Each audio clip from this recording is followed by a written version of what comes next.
সকাল ৮টার দিকে জয়পুর থেকে সবাই রূপনগর এসে পৌঁছালো। সুলতান মহল, বউবাচ্চায় ছেলে মেয়ে মেতে উঠল পুনরায়। শবনমের জ্বর পুরোপুরি যায়নি। সে আসার পর সিভানকে জিজ্ঞেস করেছিল নাদির মেহমাদের কথা। সিভান তাকে জানিয়েছে তিনি এখন প্রাঙ্গণে বসে আছেন, বাবুদেরকে নিয়ে খুনসুটি করছেন। শবনম তা শুনে প্রাঙ্গণে চলে এলো। তার হরিণ ছানাটি কোথায় তার জবাবদিহিতা ওনাকে করতেই হবে। সে প্রাঙ্গণে আসা মাত্রই নাদির তাকালো। শবনম বলল, শুনুন, আমার হরিণ ছানাটা কোথায়? হনহনিয়ে এসে পড়তেই সে দেখল নাদিরের বিপরীত পাশে শেরহাম বসা। সে শেরহামকে দেখা মাত্রই লজ্জায় পড়ে গেল। মানে হরিণ ছানাটা? শেরহাম জিজ্ঞেস করল, তোর জ্বর কমেছে? জি ভাইজান। শেরহাম নাদিরকে বলল, আমি কক্ষে যাচ্ছি, তুমি বসো, গল্প করো। শেরহাম চলে গেল। নাদির গায়ে নিয়ে বসে বলল, আপনি জয়পুর থেকে ভেবে এসেছেন যে আসার পর থেকে আমার সাথে ঝগড়া করবেন। আপনার জন্য হাতে ব্যথা পেলাম, তার খোঁজ নিলেন না। শবনম বলল, দুঃখিত, শুরুতেই কৃতজ্ঞতা জানাচ্ছি। বনেবাদারের বীরপুরুষরা যুদ্ধ করেই বাঁচে জানি, তাই খোঁজ নেওয়ার প্রয়োজন মনে করিনি। বলুন, আমার ছানাটা কোথায়? ওখানে। আঙুল দিয়ে দেখিয়ে দিল নাদির। শবনম আঙুলের ইশারায় ফিরতেই দেখল অতিথিশালার সামনেই সোহরাব, সোয়াইব আর এলিজা হরিণ ছানাটির সাথে খেলছে। শবনমের ঠোঁটে হাসি ছড়িয়ে পড়ল তখনই। নাদিরের দিকে ফিরে বলল, ধন্যবাদ, অনেক খুশি হয়েছি, ওটাকে আমি যত্ন করে রাখব। তখনই কাশি পেল সেখানে। শবনমকে দেখা মাত্রই বলল, কি অবস্থা আপনার? শরীর ঠিকঠাক? আপনাদের কি অবস্থা? এই তো, ঘুরছি ফিরছি, খাচ্ছি আর চমৎকার সময় কাটাচ্ছি। কাল রওনা দেব। শবনম মিহিস্বরে বলল, কাল? কাশিপ বলল, জি। শবনম নাদিরের দিকে প্রশ্নবিদ্ধ চোখে তাকাতেই দেখতে পেল নাদির হাতের পট্টিটা নিয়ে ব্যস্ত। শবনম চলে এলো সেখান থেকে। রসোই ঘরে তাকে নিয়েই কথা হচ্ছিল। এতদিন সে কোথায় ছিল, কিভাবে ছিল তা নিয়ে। যদিও সে সবাইকে সবটা খুলে বলেছে, কিন্তু অতগুলো ছেলের মধ্যে কিভাবে সে এতগুলো দিন থেকেছে তা নিয়ে বারংবার শিহরিত হচ্ছে শাহানা। ভাগ্যিস ছেলেগুলো ভালো। সোলেমান মাহমুদ সিদ্ধান্ত নিলেন এবার বেশ যাচাই বাছাই করে ছেলে দেখবেন তার শবনমের নিকাট ঠিক করার জন্য। এবার কোনো প্রকার ভুল করবেন না। শেহজাদার সাফায়েতকে ভালো করে খোঁজ খবর নিয়ে তবেই সম্বন্ধ আনতে বলেছেন। ভুল হলো ওনাদের, ঝড় বয়ে গেল মেয়েটার উপর দিয়ে। এবার আর কোনো প্রকার ভুল হবে না। বিকেলবেলা মহলে ফজল সাহেবের উপস্থিতি নাদিরকে ভড়কে দিয়েছে। সে জানতেই পারল না তাইফ কখন খবর পাঠিয়ে দিয়েছে। ফজল সাহেব নাদিরকে দেখা মাত্রই একদৃষ্টে চেয়ে রইলেন। অপরূপা কদমবুসি করে বলল, আপনি কখন এলেন ডাক্তারবাবু? মা কেমন আছে? ফজল সাহেব তার মাথায় হাত বুলিয়ে নাদিরের দিকে চেয়ে উত্তর দিলেন, তোমার মা ভালো আছে, এই বাদরকে নিয়ে যেতে এসেছি। নাদির এগিয়ে এলো। কদমবসি করতে উনি নাদিরের গালে কষে চর বসিয়ে বললেন, তোর বিন্দুমাত্র ধারণা আছে তোর বোন তোর খোঁজ না পেয়ে কেমন পাগলের মতো হয়ে গিয়েছে? মেয়েটাকে শান্তিতে সংসার করতে দিচ্ছিস না তুই? কোন জগতে থাকিস তুই যে তোর কোনো খোঁজ পেলাম না আমরা? নাদির ওনাকে জড়িয়ে ধরে বলল, আমি যাব ভেবেছিলাম, কিন্তু বিপদে পড়ে গিয়েছিলাম। আমাকে নিয়ে এত চিন্তার কি দরকার? ফজল সাহেবের চোখ দুটো ভাগ্নেকে অনেকগুলো দিন পর অক্ষত দেখায় চিকচিক করছে। নাদিরের কান চেপে ধরে বললেন, এবার তোকে আমি জালে বাঁধব, তুই চাইলেও বেরোতে পারবি না। নাদির জানতে চাইল, কি করবে? মেয়ে ঠিক করেছি, নিকা করবি, তারপর দেখি কোথায় যাস। নাদির হতাশ চোখে তাইফের দিকে তাকিয়ে বলল, মামু পাগল হয়ে গেছে, আমার দ্বারা এসব হবে না, একটু বুঝাক। ফজল সাহেব কর্কশ গলায় বললেন, অবশ্যই সম্ভব। এখান থেকে গিয়ে মেয়েটাকে দেখে আসবি। নিকার দিন তারিখ ঠিক করে আসবো আমি। মেয়েটাকে আমরা সবাই দেখেছি, তোর বাবাকে চিনত, ভালো পরিবারের মেয়ে। নাদির বলল, নিকার কথা বললে আমি তোমার সাথে যাব না মামু। বলেই সেখান থেকে চলে গেল। ফজল সাহেব রেগেমেগে বললেন, না গেলে আমার মরা মুখ দেখবি তুই। তোর মা তোকে আমাদের দুই ভাইয়ের হাতে তুলে দিয়ে গিয়েছিল, কথা শুনবি নয়তো। নাদির হতাশ চোখে চেয়ে বলল, কেন আমাকে জ্বালাচ্ছ? আমার দ্বারা সংসার টংসার ওসব হবে না। অপরূপা বলে উঠল, সংসার জোর খাটিয়ে করতে হয় না ভাইজান, আপনা আপনি সংসারী হয়ে ওঠে মানুষ। আপনি অন্তত আমার পক্ষে কথা বলুন। অপরূপা হাসল, আমি না, সবাই চায় আপনার একটা গোছানো জীবন হোক। এভাবে আর কতদিন? একটা সময় গিয়ে ঠিক নিজেকে একা লাগবে, একটা আশ্রয় লাগবে, তখন কিন্তু অনেক দেরি হয়ে যাবে।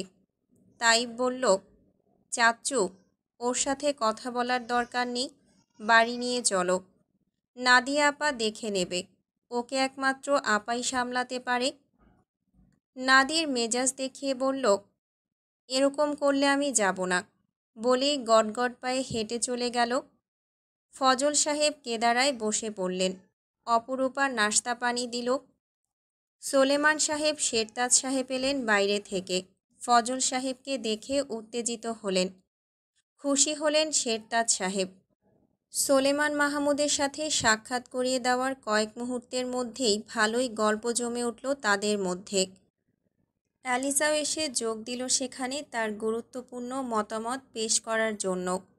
তার আলোচনার মূল কথা হলো, হরিণ ছানাটাকে তাকে ধরতে দিচ্ছে না কালু ভাইজান আর কালু ভাইজানের বন্ধু। ফজল সাহেব তাকে কোলে তুলে আদরে ভরিয়ে দিয়ে অপরূপার উদ্দেশ্যে বললেন, তোমার মা সারাক্ষণ এটার কথাই বলে। অপরূপা বলল, মাকে নিয়ে আসবেন এর পরের বার।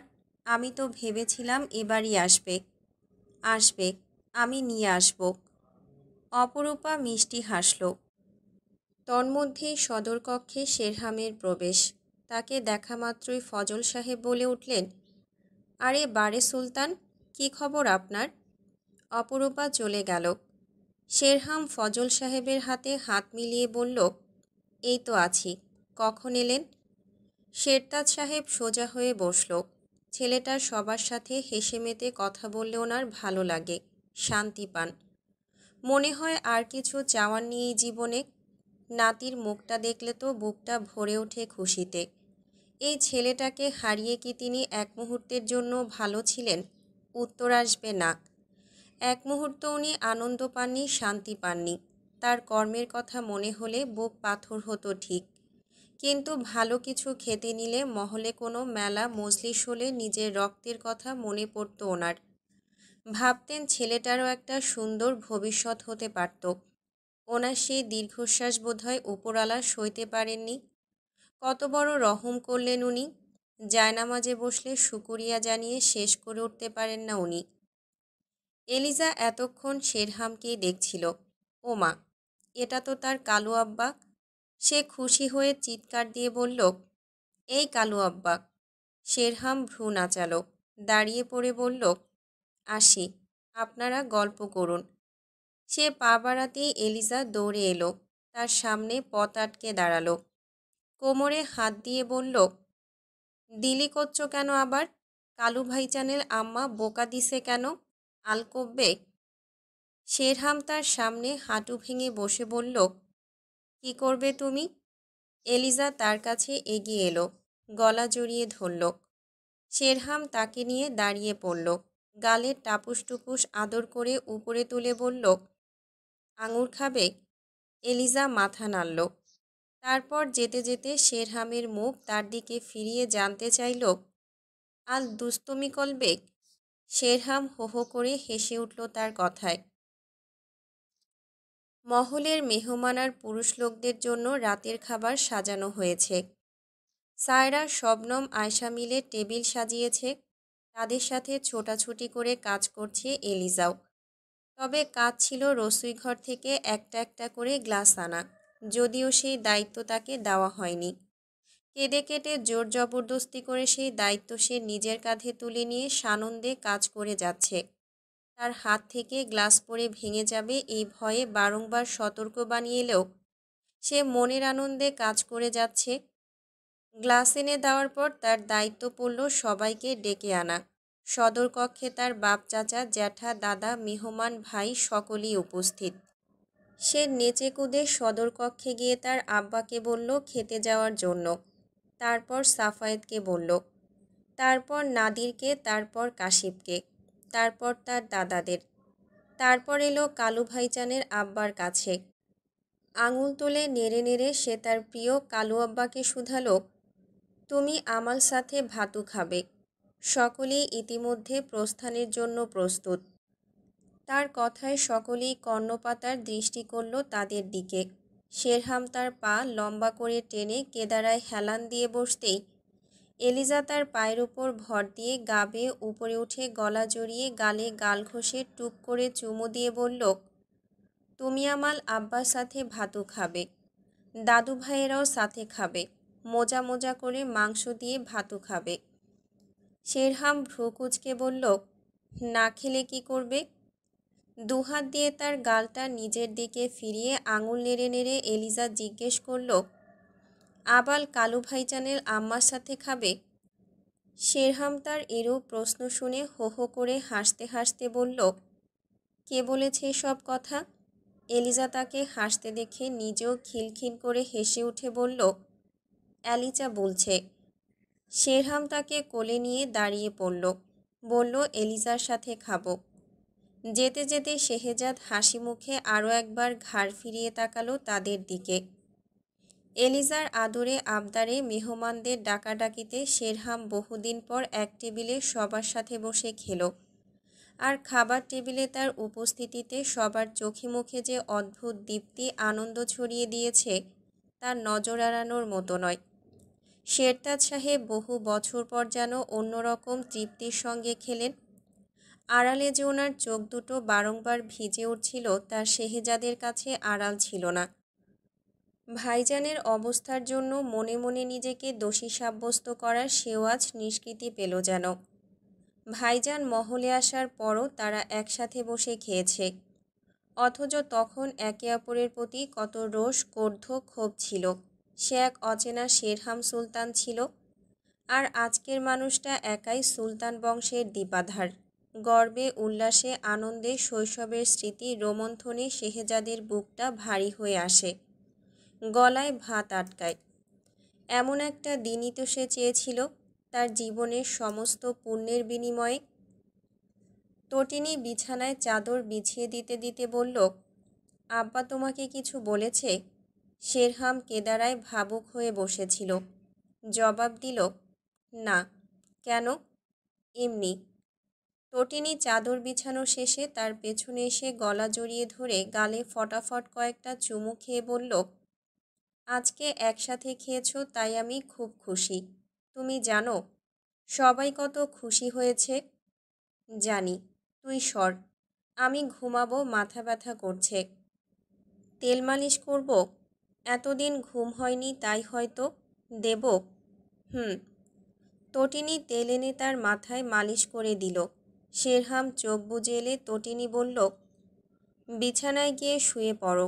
ঘুম আসছে তোমার? ওঠো। শেরহাম বিছানায় গিয়ে লম্বা হয়ে শুয়ে পড়ল। তটিনী পায়ে হাত দিতেই শেরহাম বলল, পায়ে সুড়সুড়ি দিচ্ছিস কেন? তটিনী তার পা দুটো কোলে তুলে নিয়ে বলল, চুপ, 100 বার দেব। পায়ের তালুতে তেল মালিশ করে দিয়ে আঙুলগুলো টেনে টেনে দিতে বলল, তোমাকে একটা কথা বলবো বলবো করে বলা হচ্ছে না। নাদির মেহমাদকে তোমার কেমন লাগে? শেরহাম চোখ বোঝা অবস্থায় বলল, ভালো। তটিনী হঠাৎই উত্তেজিত চিত্তে বলল, শবনমের সাথে কেমন হবে? শেরহাম ফট করে চোখ মেলল। সেও তো তা ভেবে আসছে গতকাল হতে, কিন্তু বলার সুযোগ পাচ্ছে না। তটিনী তার পাশে শুয়ে চুলে হাত দিল পুনরায়।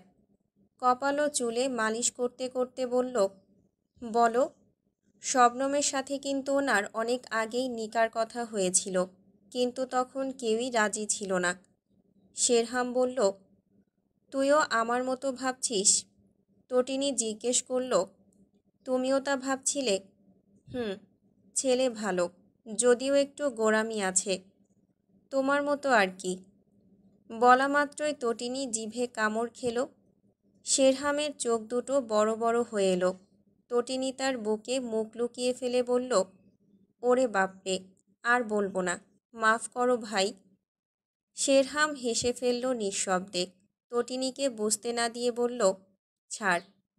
তটিনী ভয়ে ভয়ে মুখ তুলে চাইল।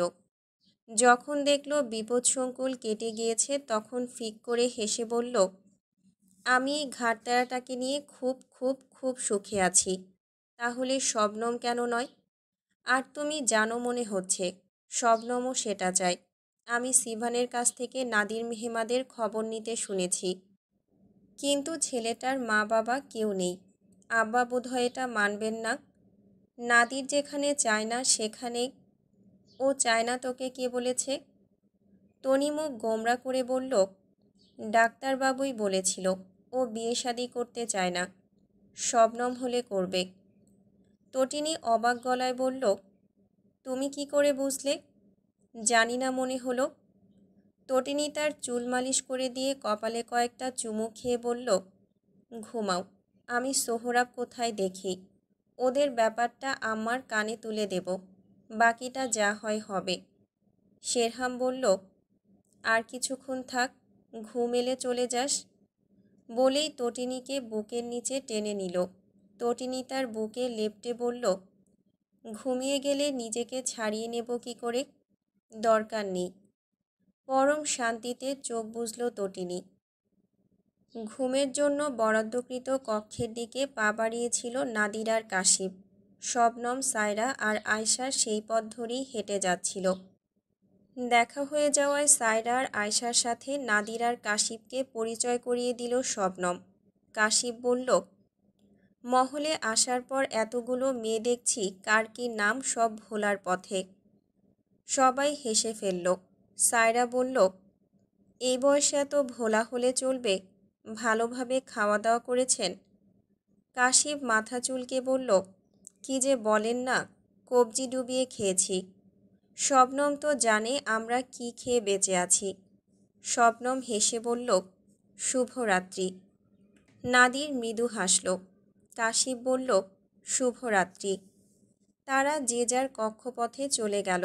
নাদির কক্ষে গিয়ে দেখল তাদের কক্ষে জগ রাখা নেই, অথচ কাশিফের সেকেন্ডে সেকেন্ডে পানি খাওয়া লাগে। সে পানির জগের খোঁজে বের হতেই শবনমকে দেখতে পেল। শবনম তাকে দেখে গুটি গুটি পায়ে এগিয়ে এসে বলল, কিছু দরকার? এক জগ পানি, গ্লাস আছে এখানে, আনছি। শবনম পানির জগ নিয়ে এলো। নাদিরের হাতে সেটা তুলে দিয়ে বলল, আপনার হাতের ক্ষতের জন্য ওষুধ খাচ্ছেন? হুম, না খেলেও অত ক্ষতি হবে না। শবনম ভ্রুকুঞ্চন করতেই নাদির বলল, ব্যাপার না। শবনম স্বাভাবিক হয়ে বলল, আপনার পোশাকগুলো দিয়ে দেব, যাওয়ার পূর্বে দেখা করবেন। অন্যের জিনিস রাখতে চাই না নিজের কাছে। নাদির বলল, কিছু জিনিস রেখে দিলে সমস্যা হয় না। আমি রাখতে চাই না জনাব মেহমাদ। বলেই চোখ ফিরিয়ে নিচে চলে যাওয়ার জন্য উদ্যত হলো। কয়েক পা গিয়ে আবারও কেন যেন থামল। ঘাড় ফিরিয়ে জানতে চাইল, আরেকটা কথা, আমার ভাইজানদের কাছে মুক্তিপণ চাইলেন না? নাদির তৎক্ষণাৎ জবাব দিল, আপনি থেকে যেতে চাইলে দাবি করতাম। উল্টোটা কেন? দাবি হালাল হতো। শবনম দেখতে পেল অব্যক্ত মনোবাসনা তার চোখ দুটোতে চকচক করছে তখন। ঢোক গিলে মিহিস্বরে বলল, থেকে যাব, আপনার দাবি পেশ করুন। হঠাৎ চোখ ছুটে যাওয়ায় নিজের বুকের সাথে তটিনীকে লেপ্টে থাকতে দেখে শেরহাম খ্যাঁক করে উঠে বলল, ওই, তুই আমার ছেলেকে কোথায় রেখে এসে ঘুমাচ্ছিস তনির বাচ্চা? তটিনী ঘুম জড়ানো চোখে বলল, নাই। শেরহাম বলল, ওঠ, ওকে নিয়ে আয়। তটিনী তার গায়ের উপর পা তুলে দিয়ে আরাম করে ঘুমাতে ঘুমাতে জবাব দিল, যাহ বেটা, চুপ থাক। শেরহাম হো হো করে হেসে উঠে তটিনীর গালে দাড়ি ঘষতে ঘষতে বলল, তোর ঘুমের মায়রে বাপ, ওঠ। তটিনী চোখ মুখ কুঁচকে বিড়বিড় করছে। শেরহাম হেসে যাচ্ছে। হাসির চোটে সে বুঝতেই পারল না তার গালে কখন বিষ দাঁত বসে গিয়েছে। সকালের নাস্তা সেরে সদর কক্ষে বসে নানান শলা পরামর্শ খোশগল্প করার পর ফজল সাহেব তাড়া দিলেন কাশিপার নাদিরকে। তিনি রওনা দিতে চান। তাইফকেও বলেছেন। সোহিনী তাইফকে এক্ষুনি যেতে দিতে ইচ্ছুক নয়, তাই সে যাচ্ছে না। আর কিছুদিন পরে যাবে। নাদির তার ব্যাগপত্র গুছিয়ে নিয়েছে। আপাতত তার মামুর সাথে ফেরা দরকার। কাশি বসে বসে তার ব্যাগপত্র গোছগাছ করা দেখে বলল, লাইলিকে কি বলবি? নাদির চোখ গরম করে তাকালো। দাঁত চেপে বলল, মাথা খারাপ করবি না। কাশি পা দিয়ে ব্যাগটা বিছানা থেকে লাথি দিয়ে ফেলে দিল। নাদির চকারান্ত শব্দ করে বলল, মাথা খারাপ তোর? কাশি বলল, আরে তুই বাড়ি যাচ্ছিস নিকা করতে? বাড়ি যাচ্ছি এইটুকু জানি, আপাকে দেখা দিতে হবে, মামু শান্ত হবে। তাহলে শবনম? নাদির থেমে তার দিকে চোখ তুলে তাকালো। ফের ব্যাগে কাপড় ভরতে ভরতে বলল, শবনম কি? এখনও ভাবছি না, আপাতত বাড়ি যাই। কাশিপ রেগে গিয়ে বলল, যেভাবে ওর জন্য পাত্র দেখছে। নাদির সাথে সাথে বলল, দেখুক না, আমার চাইতে ভালো কাউকে পেলে। কাশিপ বিছানা থেকে নামতে নামতে বলল, তুই একটা পোল্টিবাজ শালা, আমি মামাকে সত্যিটা বলে দেব। নাদির ব্যাগটা রেখে বলল, মহল থেকে বেরিয়ে যা ইচ্ছে বলিস, এখন কাউকে কিছু বলবি না, আমি কোনো ঝামেলা চাই না। কাশিপ বলল, 100 বার বলবো। নাদির তার কলার চেপে ধরে বলল, মাথা গরম করবি না, আমি শবনমকে কথা দিইনি, আমার ঘরবাড়ি করা নেই, হুট করে নিকা করব কোনাক কেলে, আমার অনেক সময় লাগবে। শবনম যদি সময় দিতে পারে তবে। তাহলে ওকে অন্তত ব্যাপারটা খুলে বল, ও মনে করবে তুই আগের বারের মতোই না করেছিস। নাদির তার বন্দুকটা দেয়ালের পাশ থেকে তুলে নিয়ে বলল, ওরকম মনে করবে না। কাশিপ বলল, নিকা করার পর ঘরবাড়ি করবি, সমস্যা কোথায়? সমস্যা অনেক জায়গায়, তুই আমাকে আর কোনো প্রশ্ন করবি না। কাশিপ বলল, আমি মামাকে বলবই। নাদির তার দিকে রাগত চোখে ফিরে তাকালো। কাশিপ কক্ষ থেকে বের হওয়ার পূর্বেই ফজল সাহেব উপস্থিত। জানতে চাইলেন, কি বলতে চাইছো? কাশিপ নাদিরের দিকে তাকালো। নাদির বলল, কিছু না, কখন বেরোবো সেটা জানার জন্য। কাশিপ বলল, মামা, আপনাকে একটা কথা বলার ছিল। নাদির ডাক দিয়ে বলল, কাশিপ। কাশিপ হড়বড়িয়ে বলল, ও তোমাদের ঠিক করা মেয়েকে নিকা করতে পারবে না। ফজল সাহেব কপাল কুঞ্চন করে বললেন, তো কাকে করবে? নাদির কাশিপকে থামানোর উপায়ন্তর না দেখে অন্যদিকে দৃষ্টি ঘুরিয়ে নিল। সেই মেয়েকে নিকা করবে যার সাথে কিছু বছর পূর্বে নিকা হওয়ার কথা ছিল। ফজল সাহেব ভ্রু কুঁচকালেন হিসেব মেলাতে। নাদিরের দিকে সরু চোখে চেয়ে থাকতে থাকতে আচমকাই কুঞ্চিত কপালটা মসৃণ হয়ে এলো। কাঙ্ক্ষিত বার্তাটি পেয়ে যাওয়ায় ওনার মুখাব্বয়ের রংবদল স্পষ্ট জানান দিচ্ছে, সেই মেয়েটি কে হতে পারে তা উনি বুঝে গিয়েছেন। খুশি নাকি বিরক্ত হলো তা বোঝা গেল না। গম্ভীর স্বরে বললেন, ও কি সত্যি বলছে? নাদির চোখাদৃষ্টিতে তাকালো।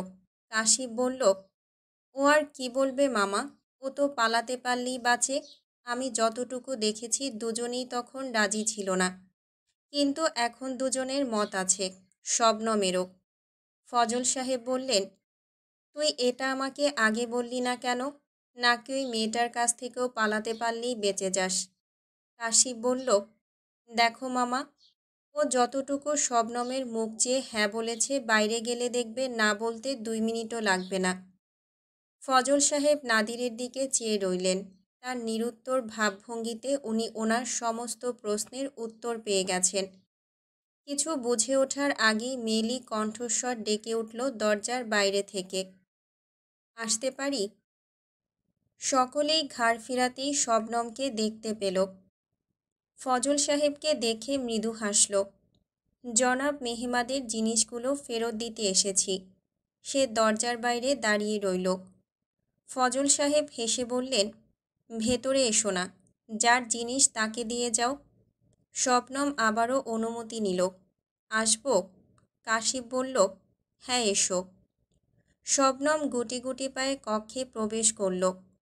নাদির তার দিকে তাকালো না, আর অন্যদিকে মুখ ঘুরিয়ে দাঁড়িয়ে রইল। শবনম বলল, আপনার পোশাক। নাদির অন্যদিকে মুখ করে রাখা অবস্থায় পোশাকগুলো নিল। শবনম তার চিরুনি বাড়িয়ে দিয়ে বলল, আপনার চিরুনি। নাদির চিরুনি নিয়ে ব্যাগে ভরতে লাগল। শবনম বলল, আপনার গামছাটা। দুঃখিত, অক্ষত দিতে পারিনি, কোনায় ছিঁড়ে গেছে খানিকটা। নাদির তার দিকে এবারও না ফিরে গামছাটা নিয়ে ছোট করে বলল, সমস্যা নেই। শবনম কারো দিকে না তাকিয়ে কক্ষ থেকে বেরিয়ে গেল। ভেবেছিল নাদির তার দিকে একবার অন্তত তাকাবে, সে কি চাইছে তা তার চোখ দেখে সে বুঝে নেবে। কিন্তু সব শেষ। কি সুন্দর সব গোছগাছ করে চলে যাচ্ছেন উনি। এমন নির্দয় মানুষের প্রতি কেন তাকে আকৃষ্ট হতে হলো? কক্ষে প্রবেশ করা মাত্রই দরজা বন্ধ করে মুখ চেপে ধরে ফুঁপিয়ে কেঁদে উঠল সে। আর তখনই তটিনীর গলা শুনতে পেল। সে শবনমকে ডাকছে। বড় অপু কেন ডাকছে এখন? তৎক্ষণাৎ বুক ভর্তি কান্না গিলে সে চোখ মুছে কণ্ঠ পরিষ্কার করে কক্ষ থেকে বের হয়ে জবাব দিল, জি আমি এখানে। তটিনী বলল, তাড়াতাড়ি কক্ষে এসো, কথা আছে। শবনম নিজেকে স্বাভাবিক করে তটিনীর কক্ষের দিকে পা বাড়ালো। উঁকি দিয়ে দেখল ভাইজান আছে কিনা। যখন দেখল তটিনী একা, তখন কক্ষে প্রবেশ করা মাত্রই বলল, কেন ডেকেছেন? তটিনী বিছানায় চাদর বিছিয়ে দিতে দিতে বলল, তোমার ভাইজান জিজ্ঞেস করছিল নাদির মেহমাদকে নিকা করতে তোমার আপত্তি আছে এখনও? শবনমের চোখ জোড়া ফের ছলছল করে উঠল। তটিনী দেখার আগেই চোখের জল আড়াল করে শক্ত কণ্ঠে বলল, হ্যাঁ। কিসের আপত্তি? তৎক্ষণাৎ ওর দিকে ফিরে তাকালো তটিনী। অবাক চোখে চেয়ে বলল, তোমার বিপদের দিনে যে তোমার পাশে থেকে তোমাকে রক্ষা করেছে তাকে নিকা করতে কিসের আপত্তি? এর চাইতে ভালো ছেলে কোথায় পাবে তুমি? এ কি, তোমার চোখ মুখ অমন কেন? কেঁদেছ? শবনম দ্রুত মাথা নাড়তে নাড়তে বলল, কই না তো। দরকার পড়লে ইমরানকে নিকা করব, কিন্তু ওনাকে নয়। তটিনী হাঁ করে চেয়ে থাকল। শবনম বেরিয়ে গেল বলা মাত্রই। এটা শুধুমাত্র রাগের কথা হতে পারে না। তখনই শেরহাম শবনমকে চোখ মুছতে মুছতে কক্ষ থেকে বের হতে দেখল। সে কক্ষে আসা মাত্রই জানতে চাইল, কি বলেছে? তটিনী এগিয়ে এসে বলল, জানো কি বলল? বলল ইমরানকে নিকা করবে, তাও নাদির মেহমাদকে নিকা করবে না। শেরহাম চোখ সরু করে তটিনীর দিকে চেয়ে রইল। তটিনী বলল, কি ভাবছ? শেরহাম তার মাথায় চাটি মেরে বলল, ধুর মাথা মোটা, ওটা কেন বলেছে বুঝলি না? তুই তো এমনিতে সব জানতা, সেটা কেন বলল বুঝতে পারিসনি? মাথা মোটা গর্ধব, সর। বলেই চাদরটা কেদারায় রেখে বের হতে যাচ্ছিল। কি মনে করে পেছনে ফিরতে দেখল তটিনীর টলমলে চোখে চেয়ে আছে। শেরহাম হেসে বলল, এটা তো ব্যথা পেয়ে গেছিস, কাল যে আমাকে কামড়ালি। তটিনী মাথার পাশে হাত চেপে ধরে ফুঁপিয়ে বলল, কাল থেকে আমার এমনিতেই মাথাটা ব্যথা করছে, তার উপর চড় মেরেছ। শেরহাম এগিয়ে আসতেই তটিনী ঝাড়ি দিয়ে বলল, একদম ছুবি না আমাকে। শেরহাম হো হো করে হেসে উঠে বেশি করে ঝুল। কোমর জড়িয়ে ধরে কাছে টানতেই তটিনী ধস্তাধস্তি করতে করতে বলল, মেরে আবার ঢং করছে, ছাড়ো। শেরহাম চোয়াল শক্ত করে কর্কশ গলায় ধমকে উঠে বলল, লাথি দিয়ে বের করব এখন মহল থেকে। তটিনী থেমে গেল। ধস্তাধস্তি থামিয়ে দিয়ে অবাক চোখে চেয়ে রইল শেরহামের দিকে। মহল থেকে বের করে দেবে? শেরহাম উত্তর দিল, হ্যাঁ। তটিনী নিজেকে এক ঝটকায় ছাড়িয়ে নিয়ে বলল, আমি এই ঢঙের মহলকে লাথি দিয়ে চলে যাব, তুই বের করার কে? আমার কত বড় বাড়ি আছে জয়পুরে, আজই চলে যাব। বকবক করে গটমট পায়ে হেঁটে বেরিয়ে যাওয়ার সময় শেরহাম তাকে টেনে এনে জাপটে জড়িয়ে ধরে দুই গালে এলোপাথারি চুমু দিয়ে বলল, লাথালাথি পরে হবে, আগে চা নিয়ে আয়, মাথা ধরে আছে, যা। তটিনী তার দিকে চেয়ে রইল। কি প্রতিক্রিয়া দেবে সে ভুলে বসেছে। রাগে চোখের কোণায় এসে জমে থাকা জল শেরহাম মুছে দিয়ে গালে আঙুল বলিয়ে দিতে দিতে বলল, কামড়াবি? তটিনীর দাঁত কিরমির করে বলল, হ্যাঁ। শেরহাম তার কোমর টেনে গাল এগিয়ে দিয়ে বলল, দে। তটিনী মনে মনে হেসে উঠল। শেরহাম ভ্রুকুচকে চেয়ে ইশারা করল কামড় দিতে। তটিনী গাল ছেড়ে তার পুরো ওষ্ঠাধরে লক্ষ্য স্থির করতেই শেরহাম তার ভিন্ন উদ্দেশ্য বুঝতে পেরে বলল, শয়তানি। তটিনী মৃদু হেসে তার গলা জড়িয়ে ধরতেই শেরহাম কোমর টেনে তাকে আরও নিকটে এনে গাঢ় ওষ্ঠপুট চুম্বনে লিপ্ত হল। পিঠে ব্যাগ চাপিয়ে হাতে শিকারি বন্দুকটা নিয়ে সদর কক্ষে চলে এলো নাদির আর কাশিপ। শেহজাদ তাদের বেরোনোর খবর পেয়ে তড়িঘড়ি করে ছুটে এসে নাদিরের হাতে হাত মিলিয়ে বলল, আর কয়েকটা দিন থেকে গেলে ভালো হতো না? ডাক্তারবাবু, আপনি কিন্তু এটা ওনাদের সাথে অন্যায় করছেন। ফজল সাহেব কাষ্ঠ হাসলেন। সাফায়েত এসে হাতে হাত মিলিয়ে বলল, শবনমের নিকা কিন্তু সামনে, দাওয়াত পৌঁছে যাওয়া মাত্রই আপনাদের উপস্থিতি চাই। নাদির কিঞ্চিত হেসে বলল, হ্যাঁ, চেষ্টা করব। সাফায়েত কথাটা নিহায়তি মেহমানদারির খাতিরে বললেও নাদিরের অভিব্যক্তিটুকু তার চাওয়ার ছিল। তখন শুধুমাত্র তার চরিত্র এবং তার পেশা সম্পর্কে জেনে তাদের বোনকে তার হাতে তুলে দেওয়ার কথা ভাবলেও আজ পরিস্থিতি সেই জায়গায় নেই। অন্তত আব্বা এই প্রস্তাব কিছুতেই মানবেন না। বালুচরী দ্বীপে শবনমের হারিয়ে যাওয়া, সেখানে কাকতালীয়ভাবে সেই মানুষের আশ্রয়ে সুরক্ষিত থাকা, যার সাথে তার ভাগ্য জুড়ে দেওয়ার কথা ছিল, এ নিশ্চয়ই খোদাতালার কোনো ইশারা। কিন্তু এই ছেলেটা কি এখনও আগের মতোই সংসার বিদ্বেষী হয়ে আছে, নাকি শবনমের জন্য তার মনে এতটুকু হলেও কিছু আছে, যা সাফায়েত জানতে চায়? আর যদি সে উত্তর হ্যাঁ পায়, তাহলে শবনমের মতামত নেওয়ারও প্রয়োজন মনে করবেন না, আর আব্বাকে সে তার সর্বোচ্চ দিয়ে বোঝাবে। একা একটা মেয়েকে বালুচরী দ্বীপে যে সুরক্ষিত রেখেছে, সে নিশ্চয়ই কালেমা পড়ে নিকা করা বেগমকে আরও বেশি যত্নে রাখবে। ঠিক আছে, আমি কিন্তু মাথায় রাখবো কথা। যাচ্ছেন তো নিকা করতে, বেগমকেও সাথে করে নিয়ে আসবেন। সুলতান মহলে ওনার ভালো লাগবে। নাদির অপ্রসন্ন হেসে ফজল সাহেবকে বললেন, মামু, আমি গাড়িতে ব্যাগগুলো রাখছি, তুমি এসো। সোলেমান মাহমুদ এলেন তখন।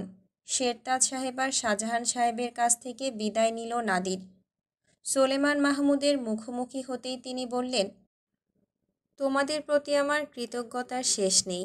আমার মেয়েকে সুরক্ষিত রাখার জন্য তোমাকে কি বলে ধন্যবাদ দেব জানি না, তবে তোমাকে আর তোমার বন্ধুকে আমি কিছু দিতে চাই। শেহজাদ আর সাফায়েত কৌতূহলী চোখে তাকালো। কি দিতে চাচ্ছেন উনি? নাদির চুপ করে রইল। সোলেমান সাহেব কক্ষে গেলেন আর দ্রুত ফিরে এলেন। পেছন পেছন শেরহামও এলো। সোলেমান সাহেব দুটো কাগজের প্যাকেট বের করলেন, একটা নাদিরের হাতে আর অন্যটা কাশিফের হাতে গুজে দিয়ে বললেন, জানি না কৃতজ্ঞতা স্বরূপ আর কি দেওয়া যায়, তবে এতটুকু গ্রহণ করো। শেহজাদ সাফায়েতের দিকে তাকিয়ে ইশারা করতেই সাফায়েত বলে উঠল, আব্বা, আপনি। নাদির ততক্ষণে কাশিপের হাত থেকে টাকার বান্ডিলটা নিয়ে তারটা সহ সোলেমান সাহেবের হাতে তুলে দিয়ে বলল, মাফ করবেন, আপনার মেয়ের জায়গায় অন্য মেয়ে হলেও একই কাজটা করতাম। এই কাজ করে আমার পেট চলে না। আমি রোজগার করি আর তা দিয়ে খাই দাই ফুর্তি করি। আপনার কৃতজ্ঞতার প্রতি সম্মান জানাচ্ছি। আসি। সাফায়েত তার পত্রুদ্ধ করে বলল, নাদির, আপনি আব্বার কাজে রাগ করবেন না। নাদির যেতে যেতে বলল, না, রাগ করার কিছু নেই। সোলেমান মাহমুদ শক্ত হয়ে দাঁড়িয়ে রইলেন। শেহজাদ কপালে হাত চেপে শেরহামের দিকে চোখ রাখতেই শেরহাম সোলেমান সাহেবের কাজে বিরক্তিস্বরূপ কপাল কুঞ্চিত করে বেজার মুখে তটিনীর দিকে ফিরে বিড়বিড় করল, টাকার গরম। তটিনী দ্বিতল চত্বরে দাঁড়িয়েছিল। তার পাশে অপরূপা, সায়রা, শাহানা, হামিদা, সবার পেছনে শবনম। আব্বার কাজে সে নিজেও লজ্জিত হলো। আব্বা এটা কী করল? সবাইকে টাকা দিয়ে সন্তুষ্ট করা যায় না। নিদারুণ মনোবেদনায় সে কপাল চাপড়াল। সব শেষ। ফজল সাহেব সোলেমান মাহমুদের হাত ধরে বললেন, ওনার কথায় মনে কষ্ট নেবেন না। সোলেমান মাহমুদ চুপ করে রইলেন। ছেলেটা খুব তেড়া, অথচ দেখলে মনে হয় ভদ্র। ফজল সাহেব উপায়ন্তর না পেয়ে বেরিয়ে গেলেন। পেছন পেছন শেরহাম আর শেহজাদ বেরিয়ে এলো। কথাবার্তা বলতে বলতে শেরহাম ওনাদের সাথে গাড়িতে উঠল। শেহজাদকে বলল, তুইও চল, ওনাদের ঘাটে দিয়ে আসি। জি। নাদির গাড়িতে উঠে বসল। তার মেজাজ বিগড়ে আছে এখনো। শেহজাদ বলল, সাফায়েত, চলো ওনাদের ঘাট অবধি দিয়ে আসি। জি, আসছি। সবাই মিলে ঘোড়ার গাড়িতে চেপে বসল। শবনম গাড়ি ছেড়ে দেওয়ার আগ মুহূর্তে দোতলার বারান্দায় ছুটে এসে দাঁড়িয়েছিল। কাতর চোখে তাকিয়েছিল। নাদির গাড়িতে উঠে বসা মাত্রই সেদিকে চোখ রাখতেই শবনমকে দেখল। তার বিগড়ানো মেজাজ ধীরে ধীরে শান্ত হয়ে এলো শবনমকে দেখে। সে মনে মনে সিদ্ধান্ত নিল, তার জন্য সে শবনমকে কিছুতেই কষ্ট পেতে দেবে না। গাড়িতে করে ঘাটের কাছে যেতে হেসে মেতে অনেক গল্পগুজব হলো সবার মধ্যে। শবনমের নিকার প্রসঙ্গ ওঠার কথার এক ফাঁকে শেরহাম নাদিরের উদ্দেশ্যে বলল, আচ্ছা, কিছু বছর পূর্বের প্রস্তাবটা যদি আবারও পাও, তাহলে কি ফিরিয়ে দেবে? মানে শবনমের সাথে নিকার প্রস্তাবটা? নাদির তার প্রশ্নটা শুনে থতমত খেল, অপ্রস্তুত হয়ে গেল। শেহজাদার সাফায়েত প্রশ্নটা বুঝতে সময় নিলেও যখন বুঝে গেল তখন নাদিরের দিকে চেয়ে রইল উত্তরের অপেক্ষায়। তাদের চোখজোড়া অত্যাধিক কৌতূহলী। ফজল সাহেব হেসে উঠে বললেন, প্রস্তাব ফিরিয়ে দিতে পারে, কিন্তু শবনমকে নয়। বলে উনি হেসে উঠলেন। নাদির বিব্রতকর পরিস্থিতিতে পড়ে গেল। শেরহাম বলল, শবনম এবার রাজি। যদি তোমার কোনো অমত না থাকে, তাহলে আমরা কথাবার্তা এগোতে পারি। তোমার অমতি বা থাকবে কেন? ওকে যা চেনার বাকি ছিল তাও তো চিনে নিয়েছ, তাহলে আর কোনো দ্বিধা? বলেই শেহজাদ আর সাফায়েতের দিকে চাইল। শেহজাদ ডাকল, নাদির সাহেব। কাশিপ হো হো করে হেসে উঠে তার পিঠে চড় বসিয়ে বলল, ও রাজি রাজি, আমাকে বলেছে।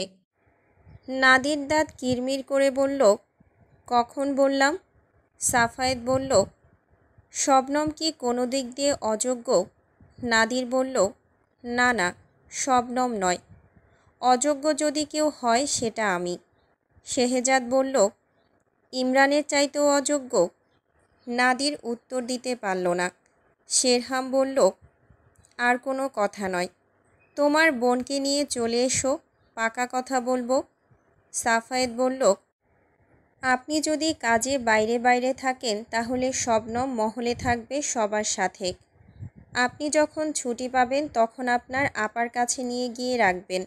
আপাতত আমাদের কাছে আপনার চাইতে বিশ্বস্ত ভরসাযোগ্য কোনো হাত নেই, যার হাতে আমরা আমাদের বোনকে তুলে দিতে পারি।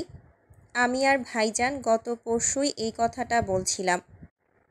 ঘাটের কাছাকাছি এসে পৌঁছাতেই শেরহাম নাদিরকে বলে উঠল, আচ্ছা বেশ, এই কথাই রইল, আর কোনো কথা নয়। সাফায়েত মহলের সবাইকে বলে দেবে, এতে সমস্যার কিছু দেখছি না আমি। ফজল সাহেব খুশি হয়ে বললেন, আমার বুকের উপর হতে পাথর সরে গেল। আপনাদের না বলে শান্তি পাচ্ছিলাম না। ও কি কথা দেবে? আমি কথা দিচ্ছি, আমার ভাগ্নে বউকে আমি মাথায় তুলে রাখব। শেহজাদার সাফায়েত হেসে উঠল।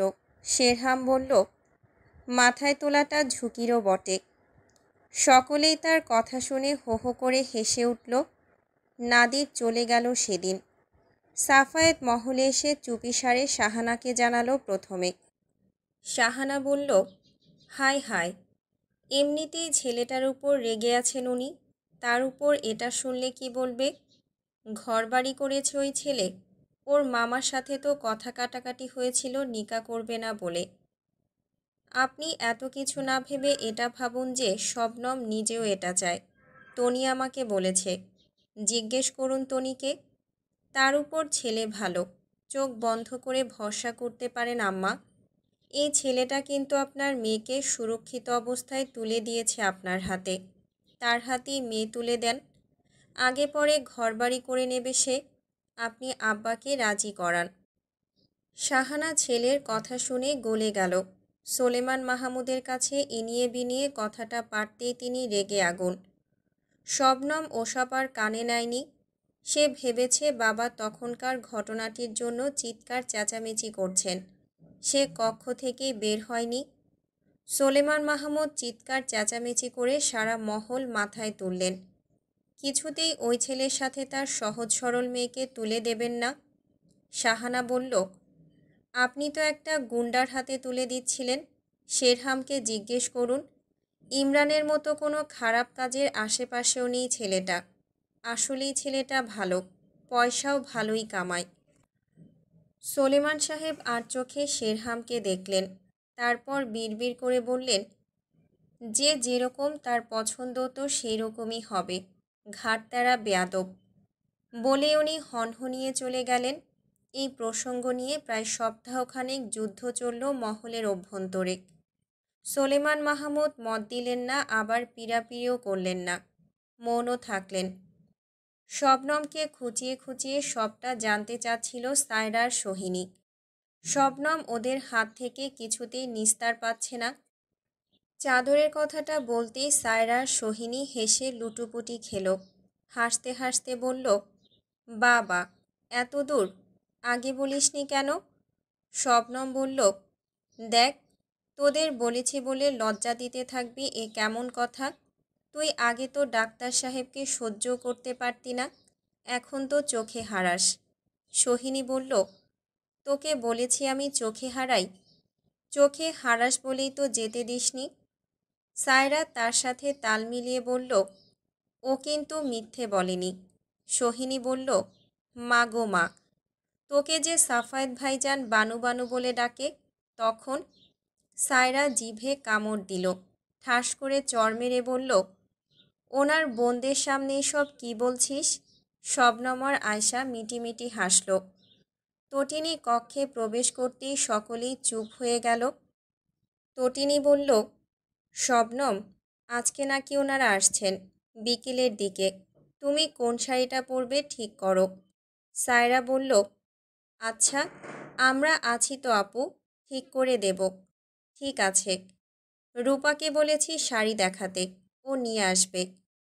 তটিনী বেরিয়ে গেল। সে বেরিয়ে যেতেই শাড়ি নিয়ে রূপা এলো। এত হাসাহাসি কিসের ভাই? সোহিনী বলল, আরে এসো এসো, শবনমের কাণ্ড দেখো। শবনমকে ইচ্ছে মতো পচালো সবাই মিলে।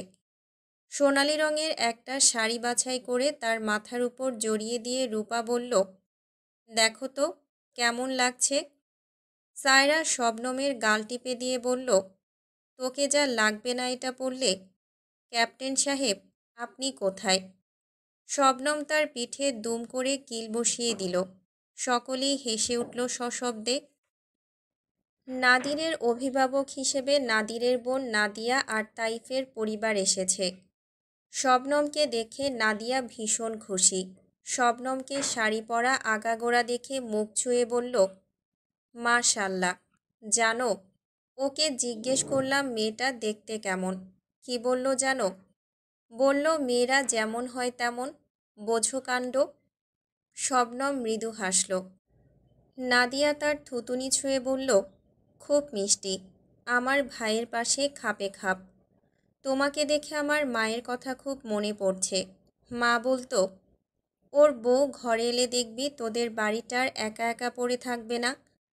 আমাদের ঘরবাড়ি কিন্তু সবই আছে, মেরামত করতে হবে, কিন্তু তোমার থাকার জায়গার অভাব হবে না। তোমাদের মতো বড় মহল না থাকলেও কুঠিবাড়ি কিন্তু আছে। তুমি তো ছোট মানুষ, ওটাতে হবে না? শবনম সলজ্জ হেসে বলল, জি। আর কে কে এসেছে? তার ছটফটানি বুঝে নাদিয়া হেসে বলল, ও এসেছে, কিন্তু মহলে আসেনি। কাশিপকে নিয়ে বাইরে বাইরে ঘুরছে। বাদরটাকে কিন্তু তোমাকেই ঘরবন্দি করতে হবে। অপরূপা এসে বলল, আপু, ভাইয়া এখনো এলো না যে? খাবার সাজিয়ে ফেলেছি টেবিলে। অনুপমাও এসেছেন সবার সাথে। উনি বললেন, নাদিয়া, আংটিটা পরিয়ে দাও আগে। অপরূপা বলল, ওটা ভাইয়া নিজে পরালেই ভালো লাগবে। সকলেই হেসে উঠল। নাদিয়া বলল, ওটা এমনিতেও ওর কাছেই আছে। এলিজা এসে শবনমকে দেখা মাত্রই বলল, শবনম ফুপ্পির বউ। অপরূপা বলল, হ্যাঁ হ্যাঁ, এলিজাও বউ। অনুপমা তাকে পাজা কোলে করে তুলে চুমু দিতে দিতে বলল, আমার আপু, ছোট আপু, আপু বউ হবে? এলিজা হাসতে লাগলো। অপরূপা বলল, মা, কে উনি? এলিজা বলল, নানুমণি। বলেই ফিক করে হেসে দিল। অপরূপা তার গাল টেনে দিয়ে বলল, সব জানেন উনি। নাদিরকে এক ধাক্কায় সদর কক্ষে ঢুকিয়ে দিয়ে সগর্বে হাসল কাশিফ। শবনমকে বলল, ভাবিমণি, শাদি মোবারক। শবনম হেসে নাদিরের দিকে চোখ তুলতেই নাদির হাত দ্বারা ঘাড় মালিশ করতে করতে নাদিয়ার পাশে এসে দাঁড়ালো, পেছনে হাত ভাঁজ করে। তার গায়ে একটা কালো ভারী পাঞ্জাবি, সাদা পায়জামা। নাদিয়া বলল, আংটিটা পরা ওকে। নাদির পকেট থেকে আংটিটা বের করল। সায়রা তটিনী শবনমের পেছনে দাঁড়িয়েছে। নাদিয়া দুজনকে মুখোমুখি এনে দাঁড় করালো। নে পরা। শবনম হাত তুলল। নাদির আংটিটা পরিয়ে দেওয়ার সময় শবনম জানতে চাইল, আপনার হাতের ক্ষত শুকিয়েছে? নাদির আংটিটা পরানোর সময় তার একটা আঙুল জোরে চেপে ধরে উত্তর দিল, একটুখানি। অতপর বিয়ের ধুমধাম শুরু হলো সুলতান মহলে। মেহেদি সন্ধ্যা উপলক্ষে দলে দলে অতিথিদের আগমনে মুখরিত সুলতান মহলের আঙিনা। বহুদিন পর সুলতান মহল জমকালোভাবে সেজেছে। শবনমের জন্য মেহেদি বাটা হয়েছে। মহলের মেয়ে বউদের জন্য যেসব পোশাক আশাক সাজগোজের জিনিসপত্র কেনা হয়েছে তা যার যার জিনিস তাকে বুঝিয়ে দিচ্ছিল হামিদা আর শাহানা। অপরূপাও আছে ওনাদের সাথে। শাহানা অপরূপার তটিনীর জন্য আনা শাড়িগুলো তাদের ভাগ করে দিয়ে দিল। তাদের পোশাক অন্যদের চাইতে আলাদা। তারপর আয়শা, সায়রা, সোহিনী আর হুমায়রার পোশাকগুলো একে একে দিয়ে দিল তাদেরকে। এলিজার জন্য শাড়ি কেনা হয়েছে। তার শাড়িটা দেখে সবাই হেসে কুটি কুটি। সেও ভীষণ খুশি শাড়ি পেয়ে। সেটা নিচে গিয়ে সবাইকে দেখিয়েও আনল। সন্ধ্যার দিকে নাদিরের বাড়ি থেকে কয়েকজন লোক এসেছিল বইয়ের জিনিসপত্র নিয়ে। সেখানে বিয়ের শাড়ি, গহনা আর সাজগোজের জিনিসপত্র ছিল। মেহেদি সন্ধ্যায় পরার জন্য শাড়ি পাঠিয়েছে তারা, সুরমা, আতরসহ আরও ছোটোখাটো নানান জিনিস।